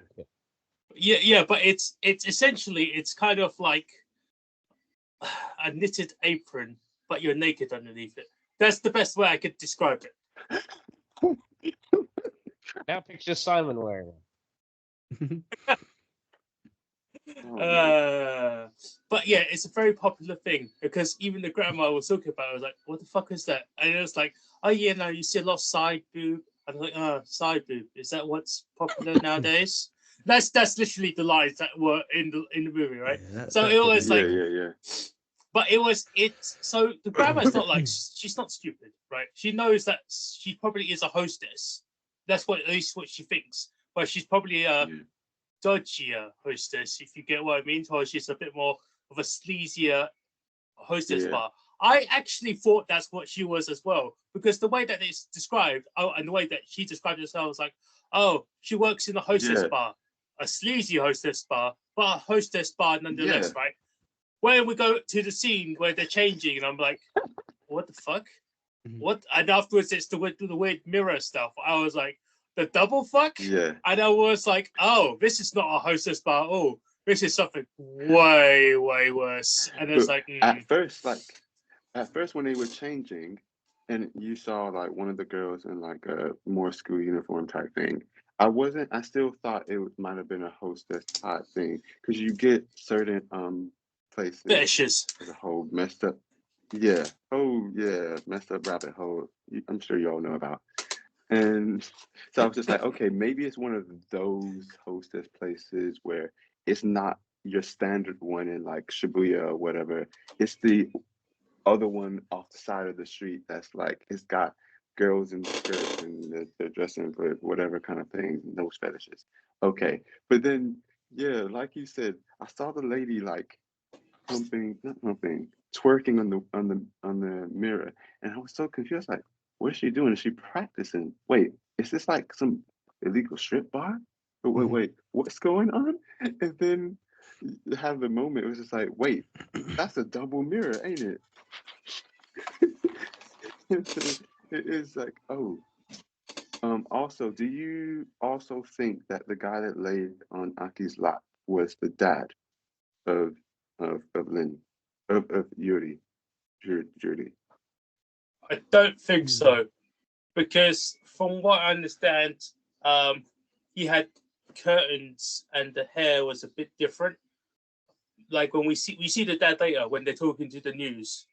I don't think it's the same guy. He had a much more for like yeah, his chin was a lot more pointier, and I was looking at his hands because it was a point of like the shot was to see that his hands were damaged because he was hitting himself, and I was like, I don't think that is him. I was looking, I was like, no, I don't. Yeah, it doesn't seem like it's him. For some reason I thought it was the dad's boss from beforehand, because he had that joke, because when he was bringing him because he injured himself. Yeah, but it's not him either. Yeah. I was like, oh, I thought it was just being creepy. I was like, oh yeah, she's kind of cute. I was like, that's a bit creepy, man. That's like yeah, but like no, it's not him either. So I think it's just a guy. That's probably the best way to describe it. Yeah, just to kind of show like what state she's in, I guess, which is rather than. No, I mean, she should be in Australia. Is what state she should be in. Is what her parents are saying. Yeah, like even like I find it interesting that like obviously we don't get complete, all the complete information, but like there's obviously a reason why she, besides the grandma just asking her to live there, there's obviously a reason, like more to her story, to the fact that she's here instead of in Australia. The family's well-to-do. If they knew she was doing what she was doing, she would most likely be disowned. Like, I mean, I don't know how uptight her parents are, but usually the only girls who end up in her position doing what she's doing are ones who either dropped out of high school because of different reasons, or they got grades that were so bad that like literally no one will really take them for jobs, or they find work really hard to get and they need money quickly. I think it's a golden child based bias, because there was the conversation where Aki, for sure, was talking to Lynn, and they were like, okay, you're Lynn now. Hey, guess what? I also have like a secret name. My name is Kanako or Kanyoko. I can't remember her, but that's her sister. That's her younger sister's name. Oh, Sayaka. Sayak. Is it Sai? Oh, damn it. Yeah, Sayaka. Sciatica. Yes, because she wanted sciatica. In any case, yeah, because she wanted to be her little sister sciatica, and like but she makes that, but like she talks about how her secret name, her alternate name is Sayako, which is her little sister's name, and that's like, oh, I see, it's golden child bias, and it's like, oh yeah, she's the golden child and she's the one that everyone loves. She wishes she could be her, but she's not. She's Aki, and Aki is like not part of that family anymore. And then afterwards, the grandma is rinsing that guy for all his money, and then after she's playing the slot machines, which is just like I saw that and I was like, God damn it, grandma! Just like and this come on, show the extra tray as well, which is so funny. She's playing. for those you guys who don't know, there's are pachinko machines, and there's essentially the slot machines, and that's just like she's just playing slots, and that's just like, god damn it. Yeah. So I for do love extra, that scene though, because it comes after all the stuff about how like she's basically okay because of her husband's pension and all that kind of stuff, and like the family are like on its knees, and she's just sat there like, I don't give a shit. I'm just... yeah. That was funny. For even extra context, just for anyone who doesn't know, like if you do, oh no, you can't stop me. But like gambling is illegal in Japan, and pachinko is the only one they kind of allow with a kind of loophole. So yeah, it is kind of like slot machines, but not at the same time. It's like some kind of vertical pinball ball dropping type game kind of thing. Tiny bit of skill, ton of luck. Anyway, these people be playing this all day, whatever. You have a lot of people who are addicted to it in Japan, and people even young get into it quite early, even though you're meant to only be 18. 18 is the youngest. But to get around the loophole of the law, to get a payout, they take the ticket and they go to an establishment across the street, which then pays out their winnings. Yeah. And that's how pachinko places are actually allowed to exist, even though gambling is illegal. As long as it's not paid, the winnings aren't paid out on the same venue the game is taking place, then it's okay. But then every other form of gambling doesn't really happen, or they try and crack down, or it's underground kind of thing. Yeah. It's kind of like with is it Germany who've legalized weed recently? They have? I think so. I think it's Germany. I might be wrong. You sounded but, far too excited about that. but they've done it in no. a way where it's like it's a loophole again, because it's illegal to possess it and it's illegal to smoke it, but it's not legal to sell it. What? So like you can do what you want with it, you just can't sell it, and if you can't sell it, obviously you can't buy it. So Yeah, but it's one of those things where someone is going to set up a dispensary, and then afterwards it's all going to be just generally taxed, and that's generally what they want. If they can tax it, they can make money off it, and if they can make money off it, the government is not going to say, "Oh, I don't want money." It's the government. Of course they want money. It's not how all governments work. That's not, it's the reason why we have the places who have the CBD, and we can just, buy CBD stuff. Yes. So, oh man, I need to buy some. That reminds me, I need to buy some gummies. Anyways, that's that. But that's another point in itself. So, yeah, but like for Shoplifters, it's all the it's just her doing this stuff, the very shady stuff with the double mirrors. It's just like, it's just I just couldn't, just didn't expect that to happen. Like I didn't really expect the dad to like get injured at the beginning of the film, but with the nail as the bad luck thing, and the mum saying the really fucked up thing of like, you should have fucking broke it. Then we could have got like workers' comp. And I was like, that's a pretty fucked up thing to say, isn't it? That's a really good scene though, because that's another bit where I think it's really it works in its favour that it's not like judgmental of its characters, because when he comes in, like I don't know about you guys, but my mind instantly went to things like, well, I suppose like Shameless, to be fair, where you kind of like you sort of doubt his injury, and you're sort of going like, is this something that you're doing just because like you can't be asked to work, kind of thing?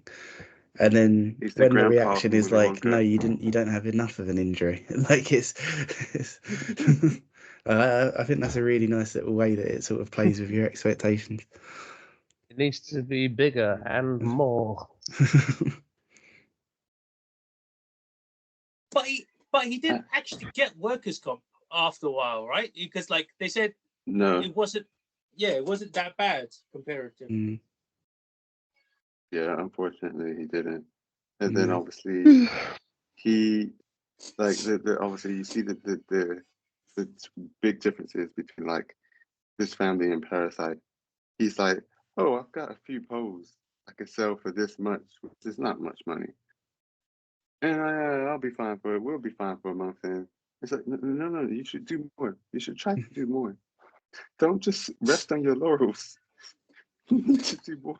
I mean, that's another interesting thing with the way that they rationalize it, though, because it's like we're only doing as much as it needs. We're only doing as much that means we've got enough to get by, kind of thing. So it's like they're still like they're not getting rich off it. They're literally just surviving.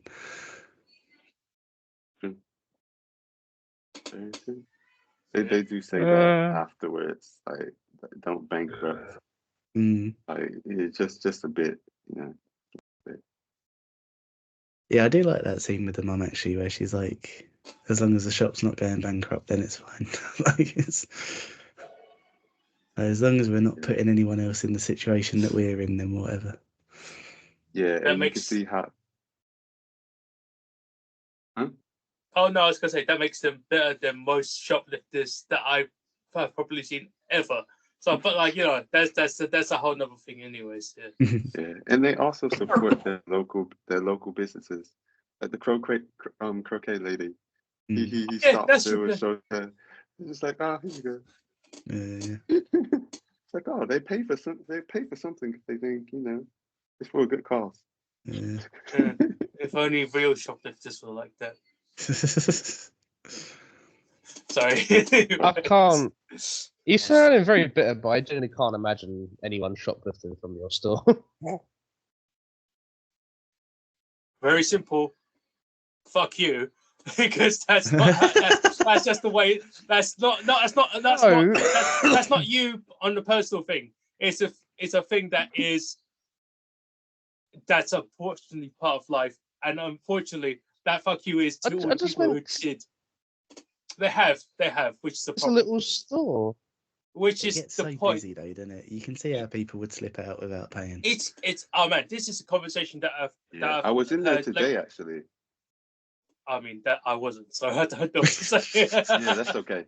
I know, but you weren't there. But it's the same thing that happens with a conversation with people who pickpocket people.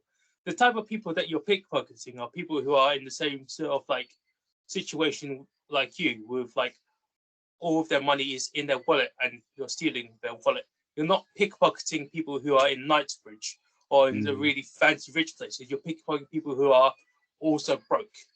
And that's like the problem with it. And it's like, you know, I think we've had this conversation before.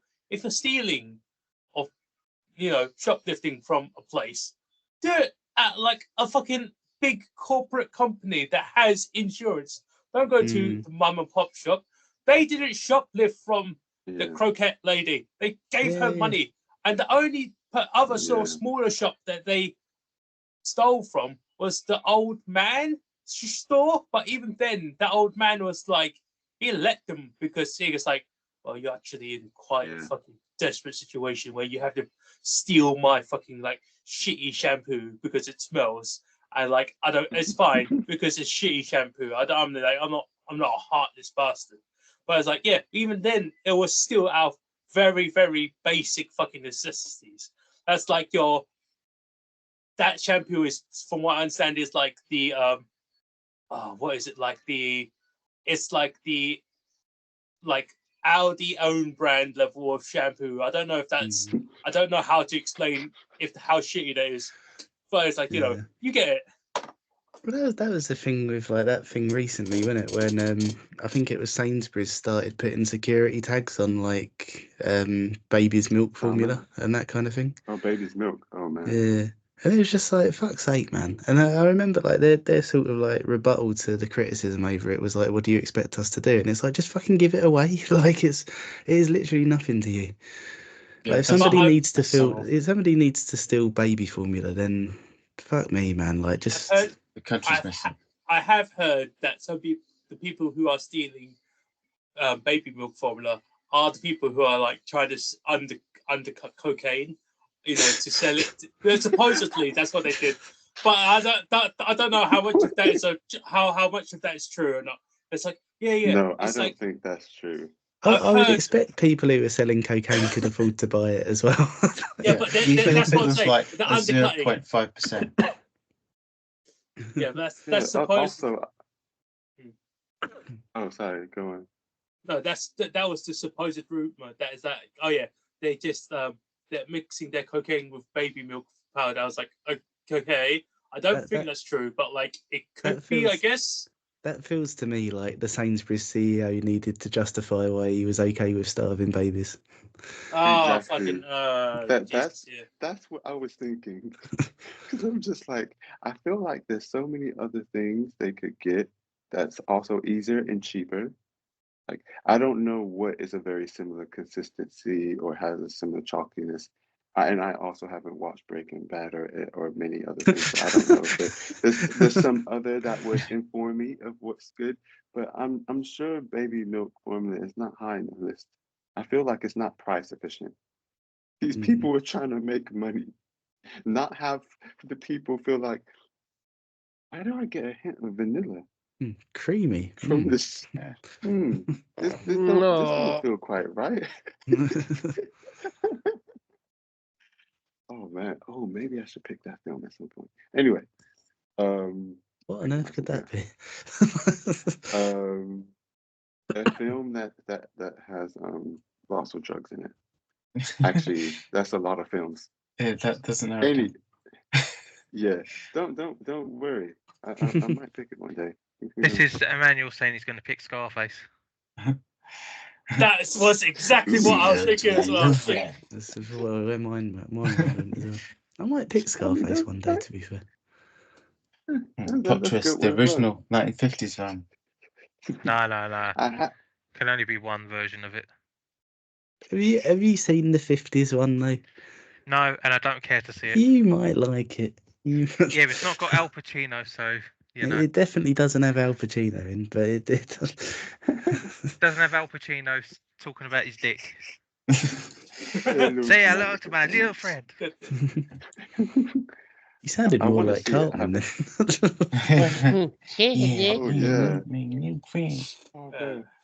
I do want to see I like that. that you just go in and then you watch an Al Pacino film and he's like, did he talk about his dick? And he's like, no. And he's like, well, I ain't going.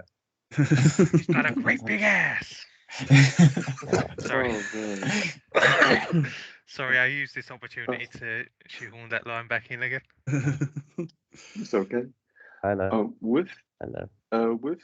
as a question, does anyone know what the radio station, if it's a reference to anything in Reservoir Dogs? Oh yeah, it's I forget it now.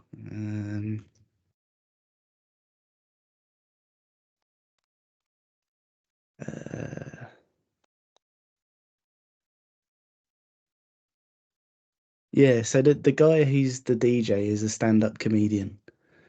And yeah, I don't know a lot about him, but it looks like he was kind of like an underground. What's the guy's name? He's in Jay and Silent Bob Strike Back. There's a lot of people. Matt Damon. No, the comedian. I forget. Oh shit, what's his name? Hang on. Ben Affleck. What do you mean? No, he's like a comedian. He's like an iconic sorry, comedian, but I always forget his name. Where is Chris he? Rock. What do you mean? No, Chris Rock is in it, to be fair, but not him. Okay. George Carlin, right. that's it. Yeah. Oh, this okay, guy, okay. Yeah, this guy, I get the impression he's like an underground George Carlin. But yeah, apparently he was a bit of like a cult star at the time. Oh, funnily enough, on his Wikipedia, it says right site stand-up comedian George Carlin and director and former stand-up comic Woody Allen is his influences. Ooh. Also, like with the boss, Lawrence Tierney, I can't remember his character name. I didn't realize he was so troubled, or he had such a kind of like impersonal problems.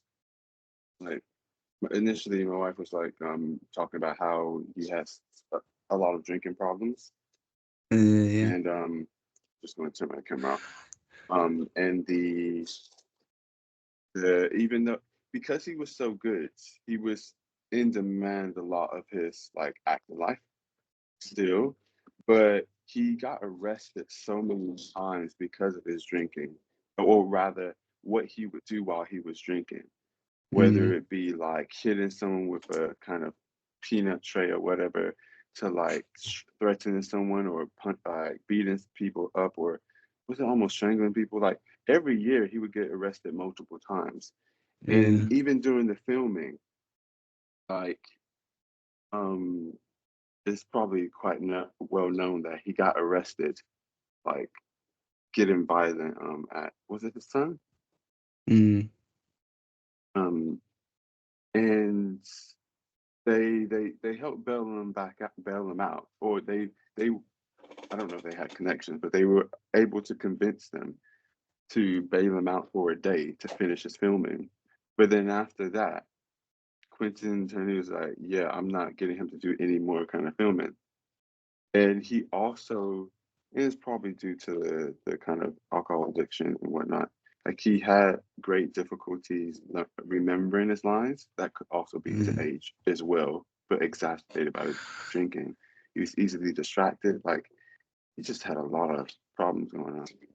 Mm. If you look at his filmography, like he's done so much like diverse stuff. Because like obviously he did this, but like he did so many films in the 40s that were like just sort of like pulp kind of like gangster films by the looks of it. But then he's also been in ER. He was a voice actor on The Simpsons. He was in Star Trek. Like he's done a lot of weird stuff.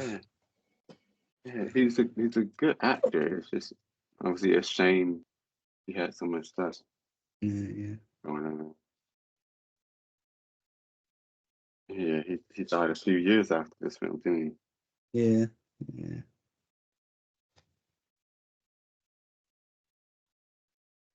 Oh shit, he was in House 3. Have you ever seen a House film? No, just the TV show.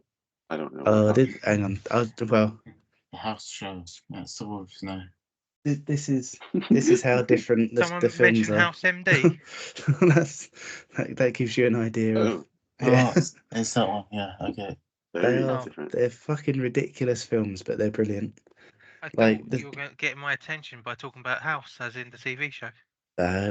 This is a much more, well, a much campier time. Look at that poster. How can you not want to watch that immediately? Yeah, I'll pass. I'm kind of interested now. Fuck. Okay. You would fucking love it. Like you. Oh, I probably good. would, wouldn't I? I know someone who would probably like that if they haven't already watched it. But yeah, no, not for me. Well, if you want to pick it, Simon, you'll get a 10 for enjoyment from me. I'm not sure production or acting or story will get quite as high scores, but Oh man. There's other interesting things as well about I just find interesting. Like Tarantino wanted to get James Wood to play it, but his agent at the time would refused every offer because it was too low. Obviously, he didn't have the budget for James Wood at the time. And later on, like in the years, James Wood found out and got pissed off and got a new agent. apparently Michael Madsen always said no as well. Oh, that would be mad. I was like, who would have played who? I guess the question, right? Would have James Wood have played Mr. White, or would you have played someone else? Just looking at. Are we going to do the same thing of like, who else could have played someone? You know, who could have played Mr. Brown? Who could have replaced Quentin Tarantino instead? I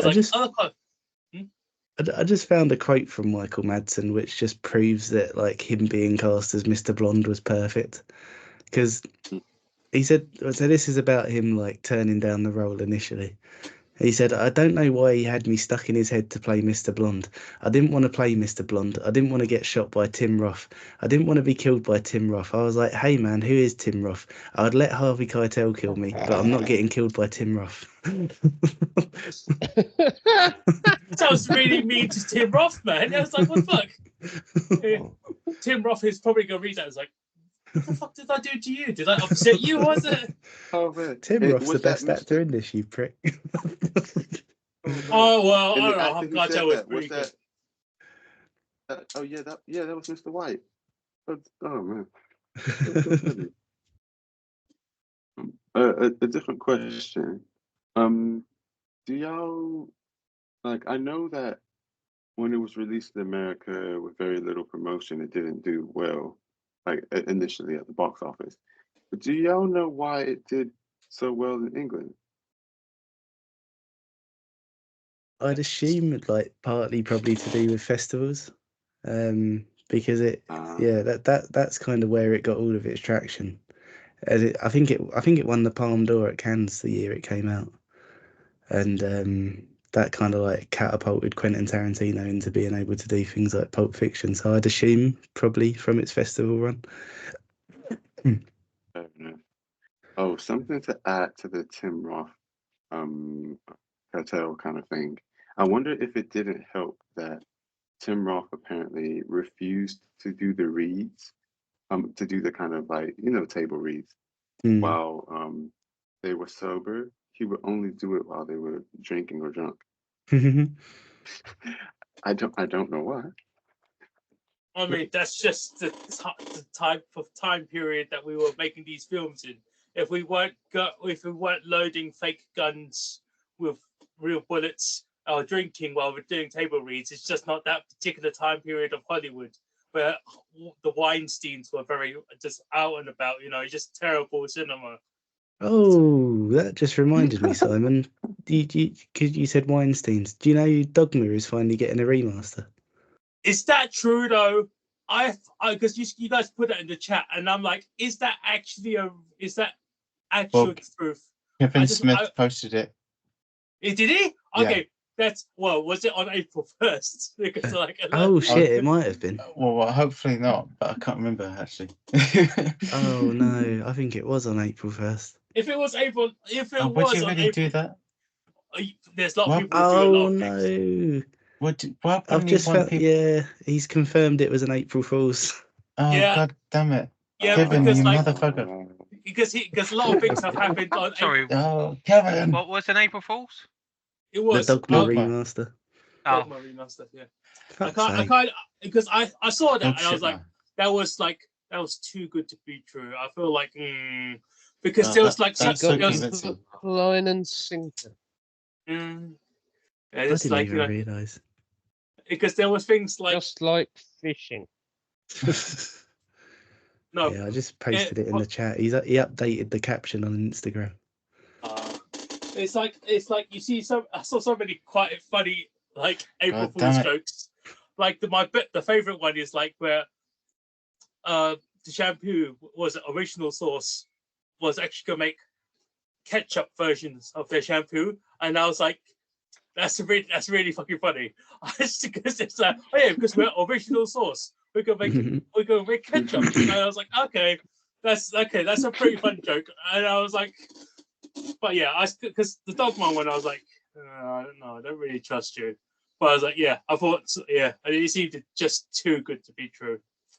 Sad, it's just sad. But if we eventually, I don't know which one of us will pick Dogma. It's free on YouTube because it can't be copyrighted. Yeah, so it's like probably one of the easiest places to watch any of these films. I do not know about this one. You've never watched Dogma? No. Oh dear. Film. Oh dear. Yeah. Okay. What, the to be fair, film? I think Dogma could go one of two very extreme ways for you. Like you'll either go, this is brilliant, or you'll go, this is horrible. I have no idea which way you'll fall on it. Best. Oh Probably yeah. horrible. Wait, is it Ben Affleck and Matt Damon? Yeah? Say again, Emmanuel? Is it the one with Ben Affleck and Matt Damon? in Yeah, it? that's right. Yes. I think it'll be horrible. I mean, I like the fact that Snape's in it. It's just funny to see this guy and stuff. But I don't think I would like this. This is the kind of thing I would have skipped even when I was 10. I don't think I would have watched this film. It's so good if though. I could have. Especially with Alan Rickman as the Metaton, as the Seraph. It was so awesome. The crap, Chris Rock. Yeah, Chris Rock is this. He's the 13th apostle. Yeah. I definitely wouldn't like this film. Fuck. Oh, it's sad. It's definitely. I knew it. I knew it. I think it's probably the type of humor that's in it. I'm not saying that it would be a bad film. I think it's just not probably going to be for me. But I mean, who knows? If someone picks it, I'll give it a chance. Not my turn yet, and it's your turn next, Emmanuel, isn't it? Yeah. Okay, but like, yeah, because it's so many choices for films. Dogma is definitely a good one. But yeah, back to these films. Sorry, is there like any other like aspects you want to talk about for Shoplifters or Reservoir Dogs, or should we go to like favorite scenes? Oh, favorite scenes is like, it's 20-1. Yeah. You know what? I don't know what I could say for either of them. To be fair, I think. Oh, sorry, go. Oh, I was going to start if you couldn't, but you go on. I think for Shoplifters, probably I'd say the one where the mum's like, "Oh, if they love you, this is what they do." That was the one where that kind of got me. Yeah, I think that's what I love about Shoplifters, because it's like, it's sort of like it's so sad in every way, but it's sad in a way that's like quite. It's sad because it's so comforting as well. Like that's what I get from it, because you got the sort of like the comforting sort of like family unit, but they're in such an awful situation and they're all together because they all have awful pasts and all that kind of stuff. And it's just like, yeah, I get a lot of like I don't know, I suppose like a complex mix of feelings from it. And that scene is the one that sort of like brings them all together, I think. I think for Reservoir Dogs, I'd maybe. I don't know. It's hard to pick one out from Reservoir Dogs because like everything sort of like serves the whole. So it's, yeah, I don't know. Any, I don't know, favorite moments? You can pick multiple, or one that really sticks for you or memorable. I mean, I suppose like, yeah, I don't know. Yeah, I don't know. I'll have to think about Reservoir Dogs. That's all right.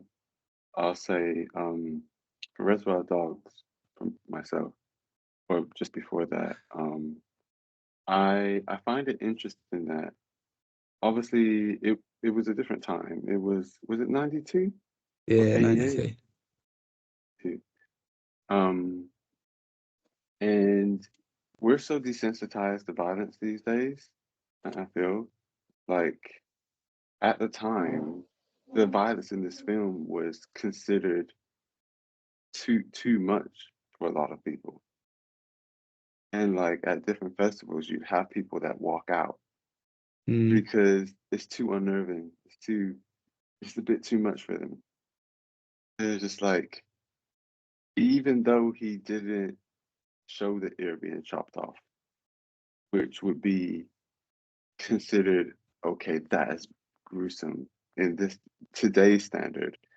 even though for some people, yeah, this film is still violent and gruesome. Like, like obviously by now we're so desensitized to it. It's just like, I don't quite agree with that because I've seen the deleted scene where they actually show the ear getting cut off. It's still pretty fucking horrific. So it's like, oh right, yeah, it was too violent then. It's still even quite violent now. fair enough. No, I was saying that if they had the ear scene in, that would be very Oh yeah, for today. yeah. But the fact that it wasn't, there's a lot of films with, and maybe, I don't know, maybe I've just seen too much gruesome stuff. I mean, we live in a world where Tokyo Gore Police exist. So, like, no, that's on another level. But fair enough. I mean, my wife also thought it was pretty violent, and I guess I'm just desensitized because I didn't really think too much of it. But saying that most of his films are just violent.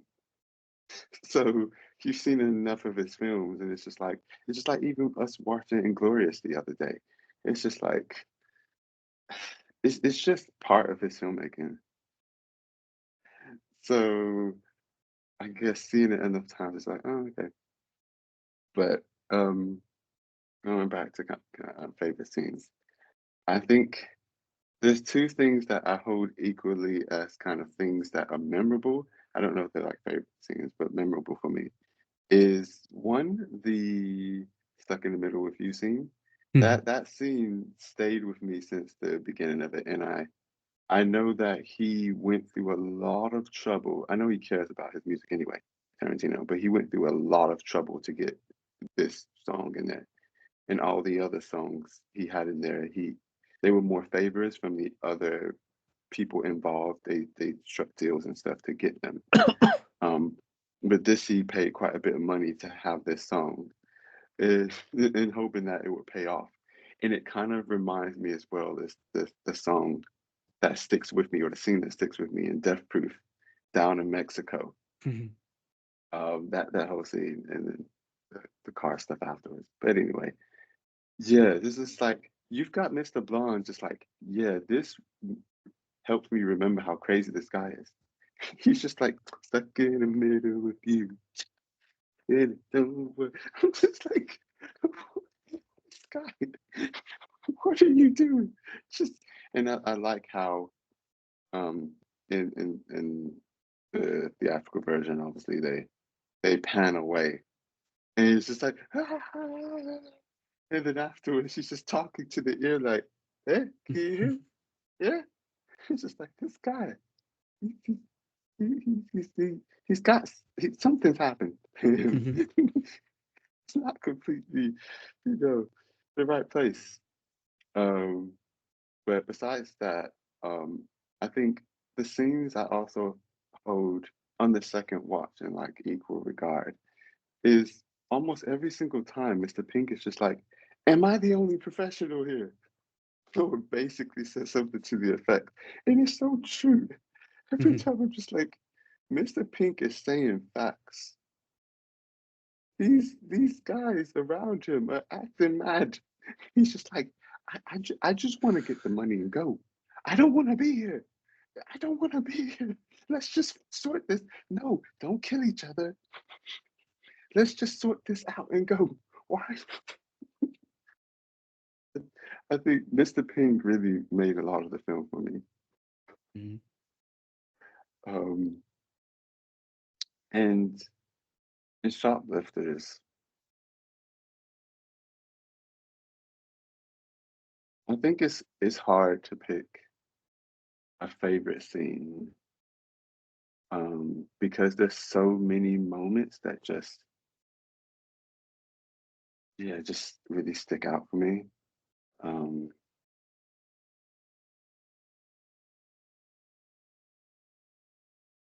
Everything from like, I think a lot of them involve moments with and like whether she's smiling or whether she's learning what true love is, or whether she's at the beach for the first time and she's jumping in the water. It's just like, it's cold.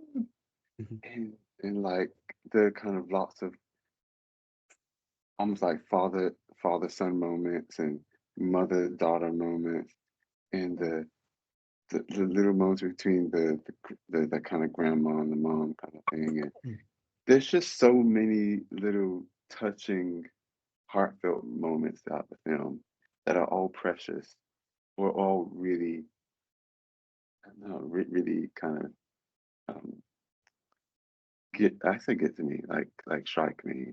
It's uh, like even the scene where the watching the fireworks. It's just like, see, it's like I can't see anything. You can't see, but you can hear. It's like they're using their imagination to kind of imagine the fireworks because they can't be in a fortunate enough position to actually watch them. But at least they can hear them, and they're taking that kind of solace. It's just, yeah, just so many things to like. Yeah, even the moment where Shota kind of like gives himself in, so that yes, so they can stop, but mainly so that Lynn doesn't have to keep going through this. And yeah, of course, he's a kid at the end of the day. He wouldn't have thought or realized the consequence that if he does do this and doesn't just do the kind of act as a distraction with the cans and stuff, which would have been enough. But he wouldn't have realized that him going all the way and like stealing it on purpose and getting caught would end up in her going back to her original home, because he didn't want that for her as well. He really cared about her. And yeah, I guess it's another example of like how their hearts are in the right place, even if the actions aren't legal or maybe not the best kind of things. They're trying, and that really means something. Yeah, sorry, I can't pick a favorite for the film, but yeah. It doesn't sound like Yeah, I can either, to be fair. Probably need to mute him. I'll let someone else do that. Oh, I can mute him. Okay. Oh, Rob. That was me, I think, Oh. meeting him. Rob's done something that I did. I was just muted him. You just straight up kicked him out. Get out. This is Film Club.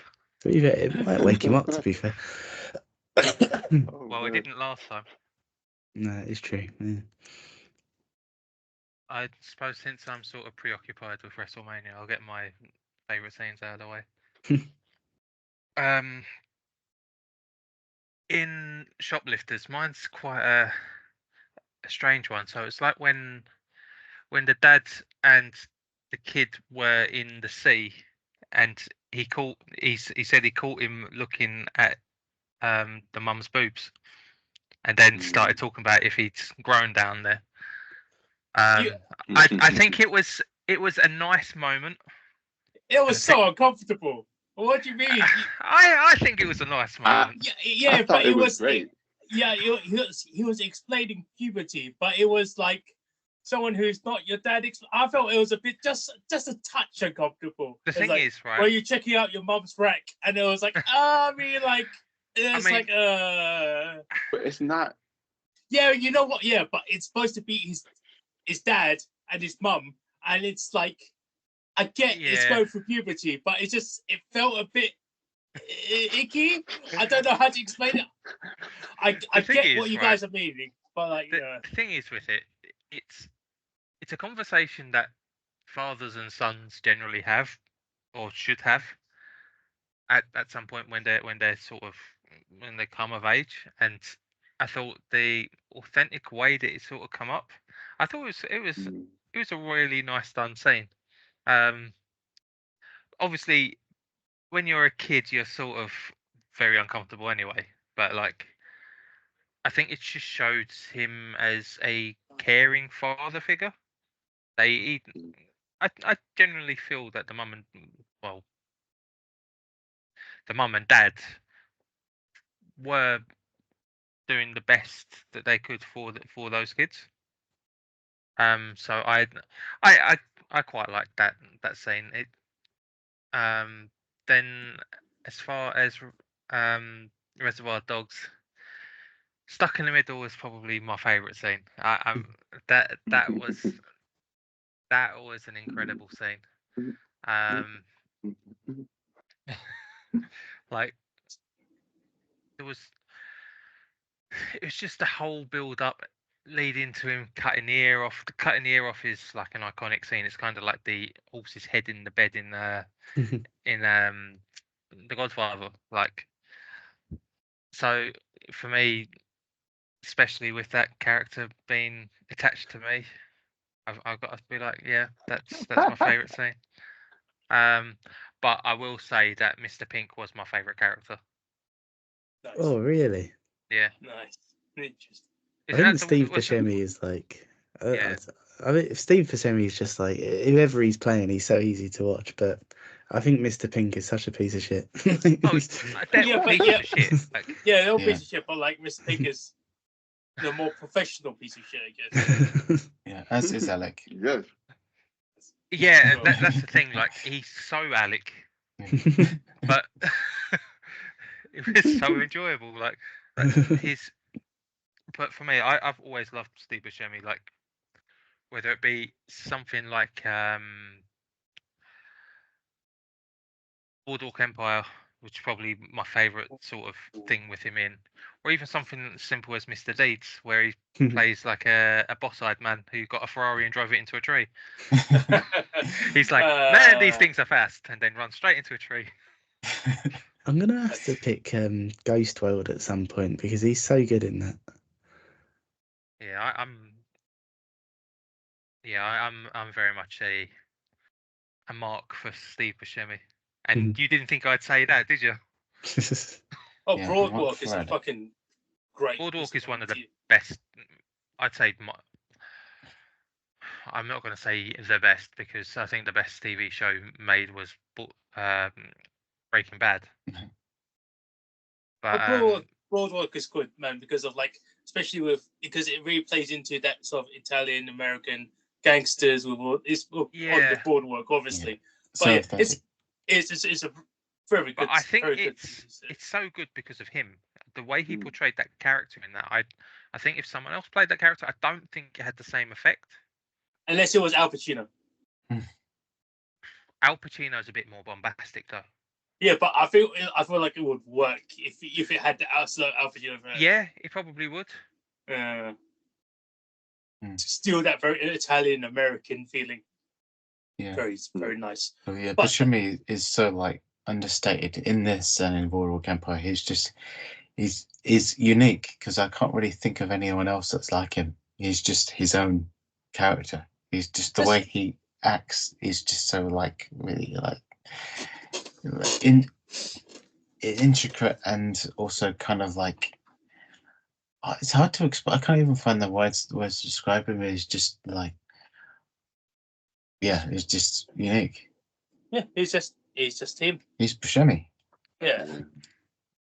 But like he plays creepy characters really well. Look, remember his character from Con Air? Oh yeah. Oh, yeah. Like, yeah. What was his name? Yeah, yeah, I forgot his name. I can't remember, but like that character was something else. But like for a long time, he was much more just a character actor. Like he'd play small parts, but do it really well. So that's why I was glad when Boardwalk Empire came about and he was the main man. Yeah, the leading role. He absolutely killed it. It surprises me that he's not in more stuff, like as a leading man. Yeah.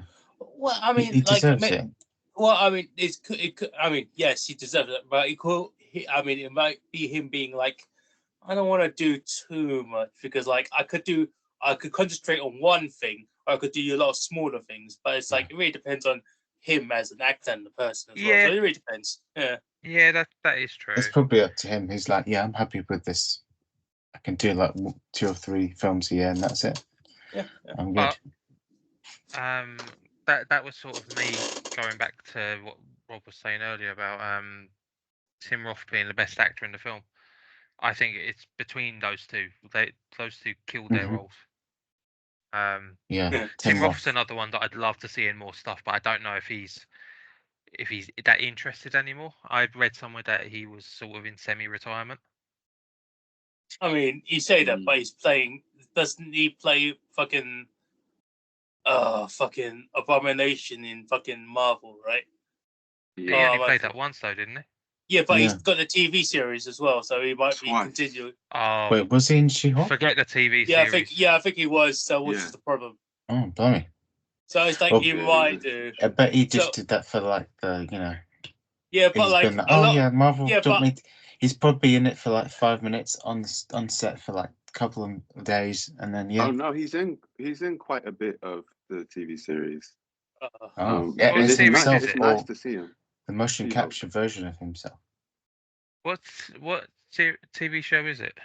She-Hulk. She-Hulk, Oh, he was in that. Yeah, Yeah. I forgot. the Yeah. bad one. Yeah, Oh, that's that show is. In any case, that's worse than fucking Madam Web you think so? and Morbius. I that's a mean, you snake. know how I feel about Mobius, but Madam Web, I've heard some really terrible, Yeah, I've heard truly some terrible things Madam about Web that. was absolutely terrible. Yeah. Like for Morbius, you could watch it for the memes, but for Madam Web, everyone is just like, "Fuck that!" You It's can't just not watch even it. worth- Yeah. To be fair, Madam Web was the first place I saw Sydney Sweeney, so I suppose that has something. Oh. Just did you buy a bucket of popcorn from Dune first? It's right? It's like, oh, Oh, To be Christ. fair, I man. saw Dune that day. Oh, It doesn't help. Oh, man. that's not helpful. Oh yeah. But no, I saw her new horror film like the other day. It was actually really good. Not just because she was Really? in it. Like in general, like I'm very negative towards horror films at the minute because most of them are shit. But like this one was actually reasonably well thought out. I'm not going to say it's amazing, but I had a good time with that one. What's the name of it? Immaculate. Yeah. Okay. Interesting. Okay. I'm actually interested to see what Rob thinks of it because I see Rob as sort of my horror equal, but he likes a bit more than I do. Yeah, I might go and see it next week or something. I'm really picky. Yeah, I but thought you like, said I'm really piggy. Oh man. I mean, Yeah, no, I'm really picky. I really like psychological horrors the most. Psychological horrors it's like horrors that really are trying to mess with your head and really trying to do something interesting, rather than like just be. I don't know. It's like my first like horror I really liked was Psycho, because of especially in the context of the time it came out. It's just like your next door neighbor. That's effed up at the time, really effed up. And it's just like lots of things like that. I really like when they really kind of mess with your head, leave you with questions, and all sorts of things. And there's lots of great horror movies that do that. But I really like a horror movie that does that. It really gets you thinking. Anyway.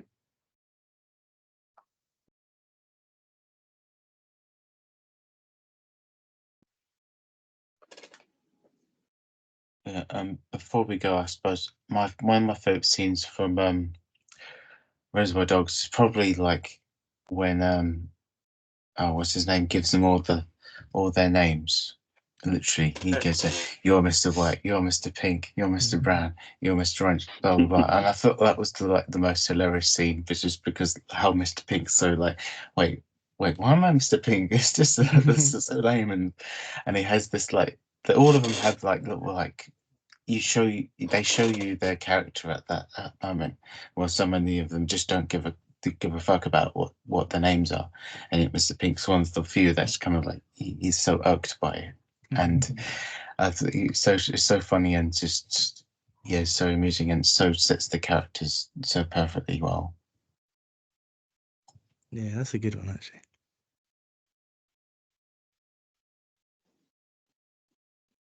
Let me think.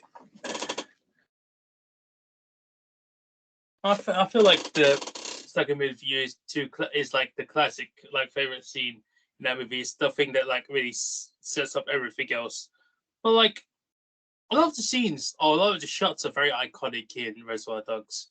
Like just like the opening sequence is quite iconic in itself, of just a bunch of guys walking in suits, walking down, and with their like names just pop out. Something about it is like just that, because it's that shot, which is superimposed into like black and white, is like the title for like the art for the movie. It just shows you how iconic it is. I would say like my favorite scene is like the ending credits with the put the lime in the coconut.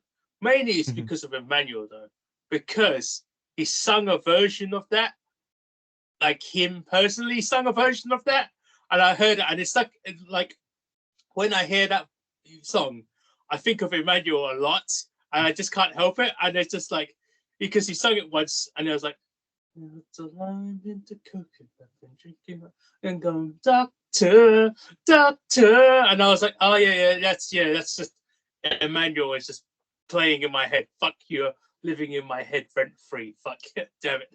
So yeah, that's yeah. That's like the ending credits is probably the music for it is definitely a favorite part of the film.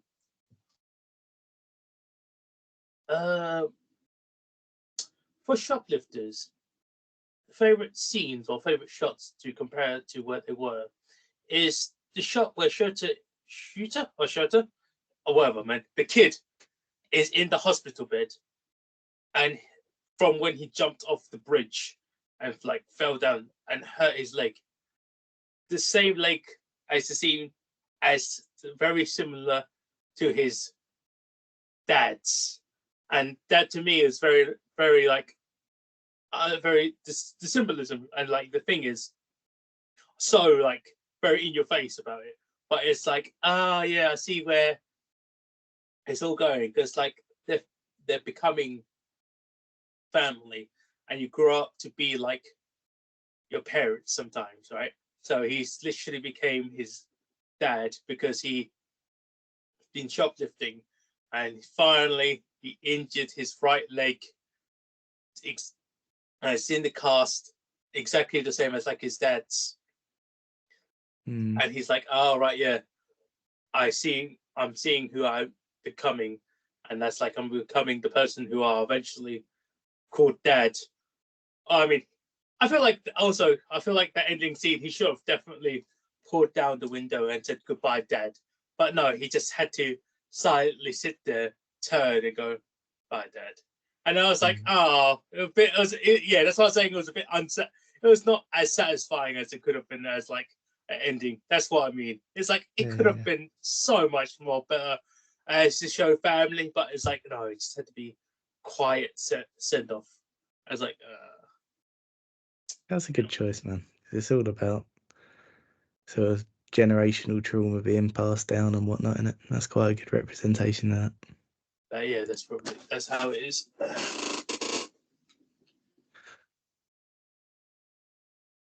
To add backstory to some extra backstory to the lime in the coconut.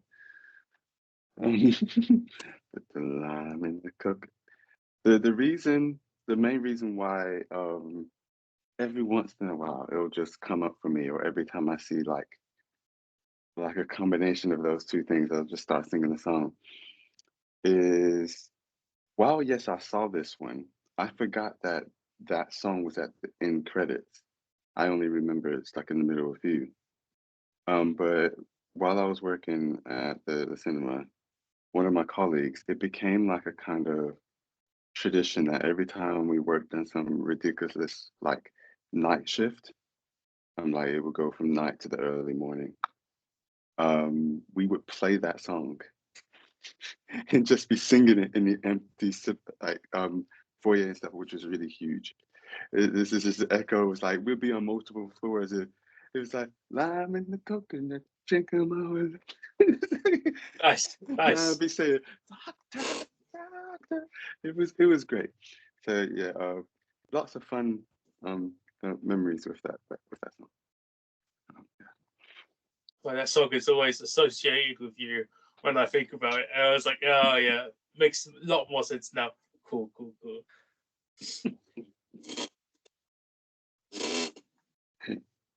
Is there any other things for about either films? I think we've reached that time where we ask what your pick is, Emmanuel. Yeah, I mean, Alec is asleep, so we can't really ask the call. So I was like, I can ask him what else he thought, but like, yeah, it doesn't matter. Yeah, Well, he's I mean, fine. matters, but like, he's not here right now, so he can't be helped. Yeah, he can tell us afterwards, if he wants. All right. Well, so I was racking my brain all week and a little bit of last week as well, being like, what am I going to pick? I don't know. Looking through lots of things, whether things around the mythologies, myths, or folklore, or all sorts of things. Because at first I was kind of inspired by what was the last film we saw before Rob's picks? You mean Northman? Yeah. Because that was also based off of like mythology and kind of or folklore and stuff. And then I was looking at lots of other stuff. I was just like, I don't know where to pick.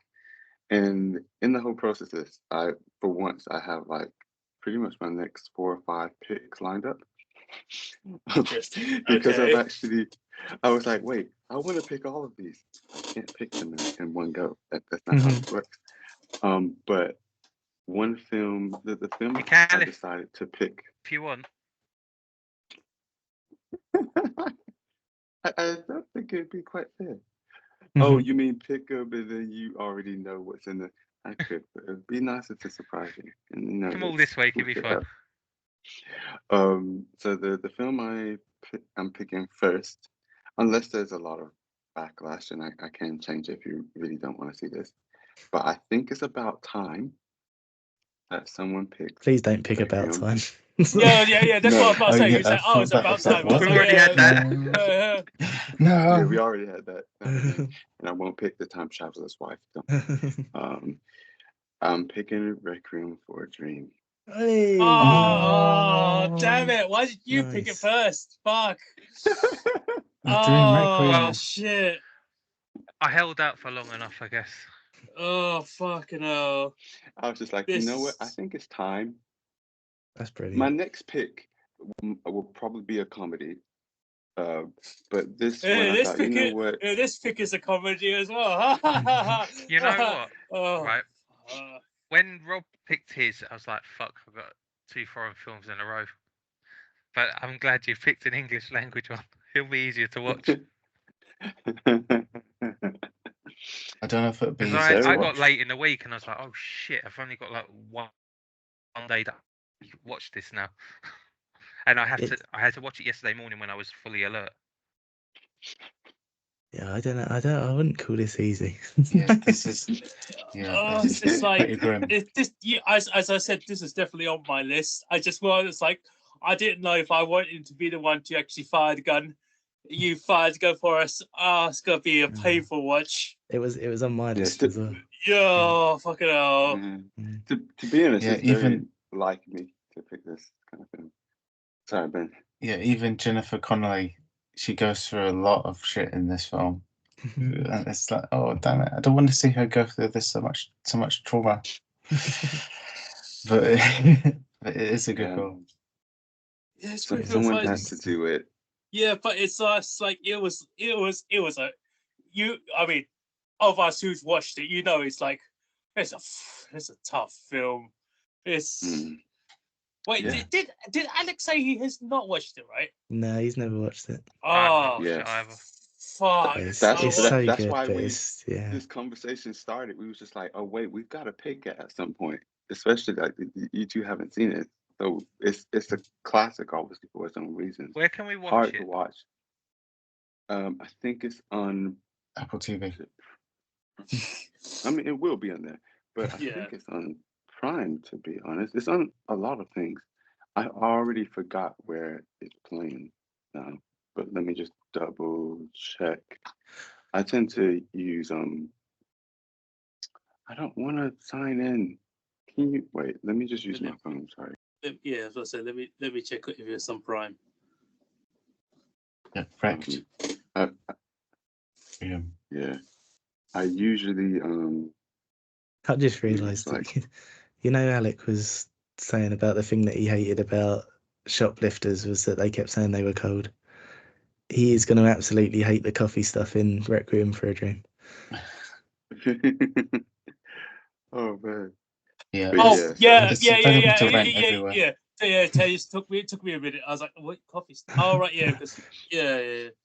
Fuck, it's because it's. But yeah, mean, it's you can rent it everywhere. Prime or rent it from Prime, Apple TV. I wonder, I use Everyone's that. everyone's wonder favorite if- actor, isn't it? Jared Yeah, I was, Leto. yeah, I was about to Forgot say. about I wonder if Alec would actually like Jared Leto's acting in this though, because it's actually, I hate Jared Leto, but I think he's great in this. yeah, it's not too, it's Yeah. not too bad actually. So it's like, He was good 'Cause in that was in the that thing. time. He's good in. I think it was what Lord of War with Nick Cage. Yeah, and I haven't Fabulous. seen it. yeah, that's true. That's true. I mean, but like for Lords of War, it was really just Nick Cage, just with all the. Yeah, It was mostly Nick Cage, to be honest. yeah. All you had to do was just hang with Nick Cage. Yeah, but Nick like Cage you know, did all the crazy shit. yeah, but it was just him going.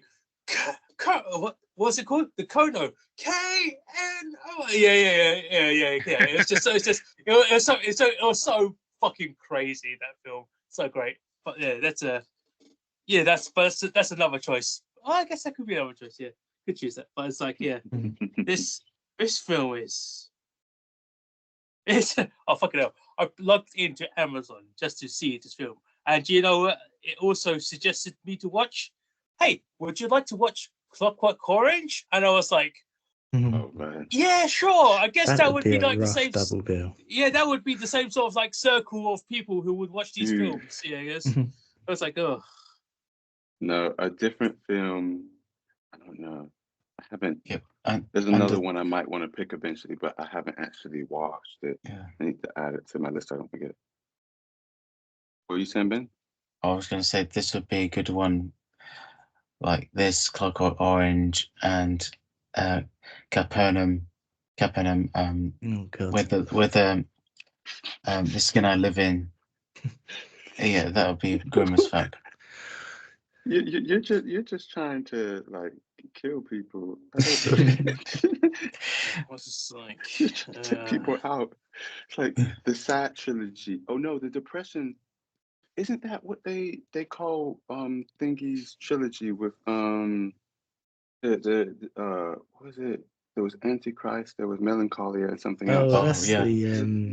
the Like what was the, it? the Suicide Trilogy or something. Yeah. Yeah, but like if you, Are you Yeah, trying but- to make trilogy. something like that? yeah, but like So if we what- do like sad, we could just add things like the boy in the striped pajamas and like and there's just destroy Oh, everyone, man. right? Yeah, and That's Schindler's like List. It's like, Yeah. oh yeah, just Oh, no. emotionally breaking the films. Emotional damage. And then Bo Emotional versus broken Python. films. Yeah, that's how it is. It's just like, hey, are you feeling happy? This is gonna just watch these films. You're not gonna feel happy afterwards. Fucking You know what? Before I met you guys, all I watched was happy films. I was happy in my spot where I just watched stuff that entertained me. Now I'm watching stuff that makes me want to commit. But well, I mean, Oh, man. yeah, I mean, Antichrist it's- fucking I was made about to me say- want to stab my eyes out. were most of these films Emmanuel choices? to be fair, I think Yes. going to the cinema for years with Ben and Rob as well. Like we've seen some stuff that I wouldn't have voluntarily gone on my own. But it's mainly a male. But Emmanuel's got quite a list. A reputation. This is why I feel like my films are sort of needed to just lighten the mood. Yep. And my some of films mine are quite heavy, to be fair. So I don't know what I'm talking about. and like, oh, you just need pure chaotic energy like mine. It's fine. It's like it could be good, it could be bad, it could just be weird. Oh, I mean, The bad, the ugly. The good, the Yeah. bad, it and really, Humphrey. it really would be a western then. Yeah, But in or any Gran case- Torino. Be a shootout. Oh, if it's Gran Torino, that's interesting because it is Clint Eastwood though, but it's It's like just- That film was just Clint Eastwood being racist. yeah, I was about to say it's quite racist, but as a cowboy, it kind of makes sense of him being racist. He's a white man in like America, so it's like And he's an old white man as well. yeah, he's an old white man in America. Yeah, it's That like fought in the Korean War. That will be picked yeah. by me or Alex soon. mm, I did really like that film. It's one of my favorites of his that I've seen. So My he is favourite a ones problematic are person myself. yeah. my favourite ones are either Good, Bad, and the Ugly or The First Dirty Harry. First Dirty Harry was pretty good, but yeah, that's either here nor there. Now it's just like I have to prepare myself to watch this film. I don't know how I'm going to prepare myself to watch it. I'm just worried it's going to be one of the films I don't finish because it's just like, why am I going through this again? It's kind of like, oh. To be fair, like I mean, No, as rough a watch it is, I do love it. I think it's a brilliant film. I have a Yeah, funny it feeling is. it's going to be a one and done film for me. Yeah, Judging by I what mean, you yeah. guys are saying. I don't Yeah. know if you do It's watch not- it and you're be not like, gonna I don't want to watch watch it again. That makes perfect sense, Pat, because a lot of us, or I say a lot of us, but some of us will probably say, I've watched it. Do I need to watch it again? No, I feel like I've experienced it really. once. It's probably fine, but like, Okay, I I just probably need. shouldn't watch it tomorrow because Man United are playing Liverpool and that's going to be depressing enough. Oh, If you want to make it worse, you can just watch this film. I might not make next week Fucking, if I watch both tomorrow. yeah, but like, I mean, like, unless you, I mean, it could be just like you just come onto the screen and you just got like tissues in your hand and you're like just like this. You'd be like, Oh, okay, I'm done. You just be sad. Okay, fucking hell. All right. Requiem for a Dream. man. I guess I should thank Emmanuel. I should thank you, Emmanuel, because you chose it, so I didn't have to. And it takes another one off Rob's list as well. Yeah. Yeah, I take one for the team. It's okay. You All right. take a lot for the team. All right. Oh, man. All right. Just one quick question: are y'all planning to go out and watch anything this week? It's just Hans Zimmer with you. Yeah. Yes. Very looking forward to that. Cool. I need to. I'm trying to keep in the chat to like keep out because I miss a lot. I was just like, oh, oh wait, it's too late now. But anyway, but yeah, sorry, you was gonna say something. Oh no, I was just gonna say it's just like just a lot of films around, and it's just like hard to say which. That's just sorry, just thought the chat name got updated. Yeah, it's just like a lot of films have been chosen like on my back. Or I guess I shouldn't have put it on my. Sorry, I shouldn't put Requiem on my bad list. It's just I shouldn't have put it on my bad list. I should have put it on my maybe list instead of being good or bad films. But like, yeah, that's another problem for me, I guess. But yeah, it's just like my film list is a bit more varied than I thought it would be. I guess I should update my list a bit more. But yeah, this film is just gonna be rough. I just have to prepare myself. We're going through it together. It's okay. You're not alone. This is your therapy group. We can talk about it together. Oh man. Yeah.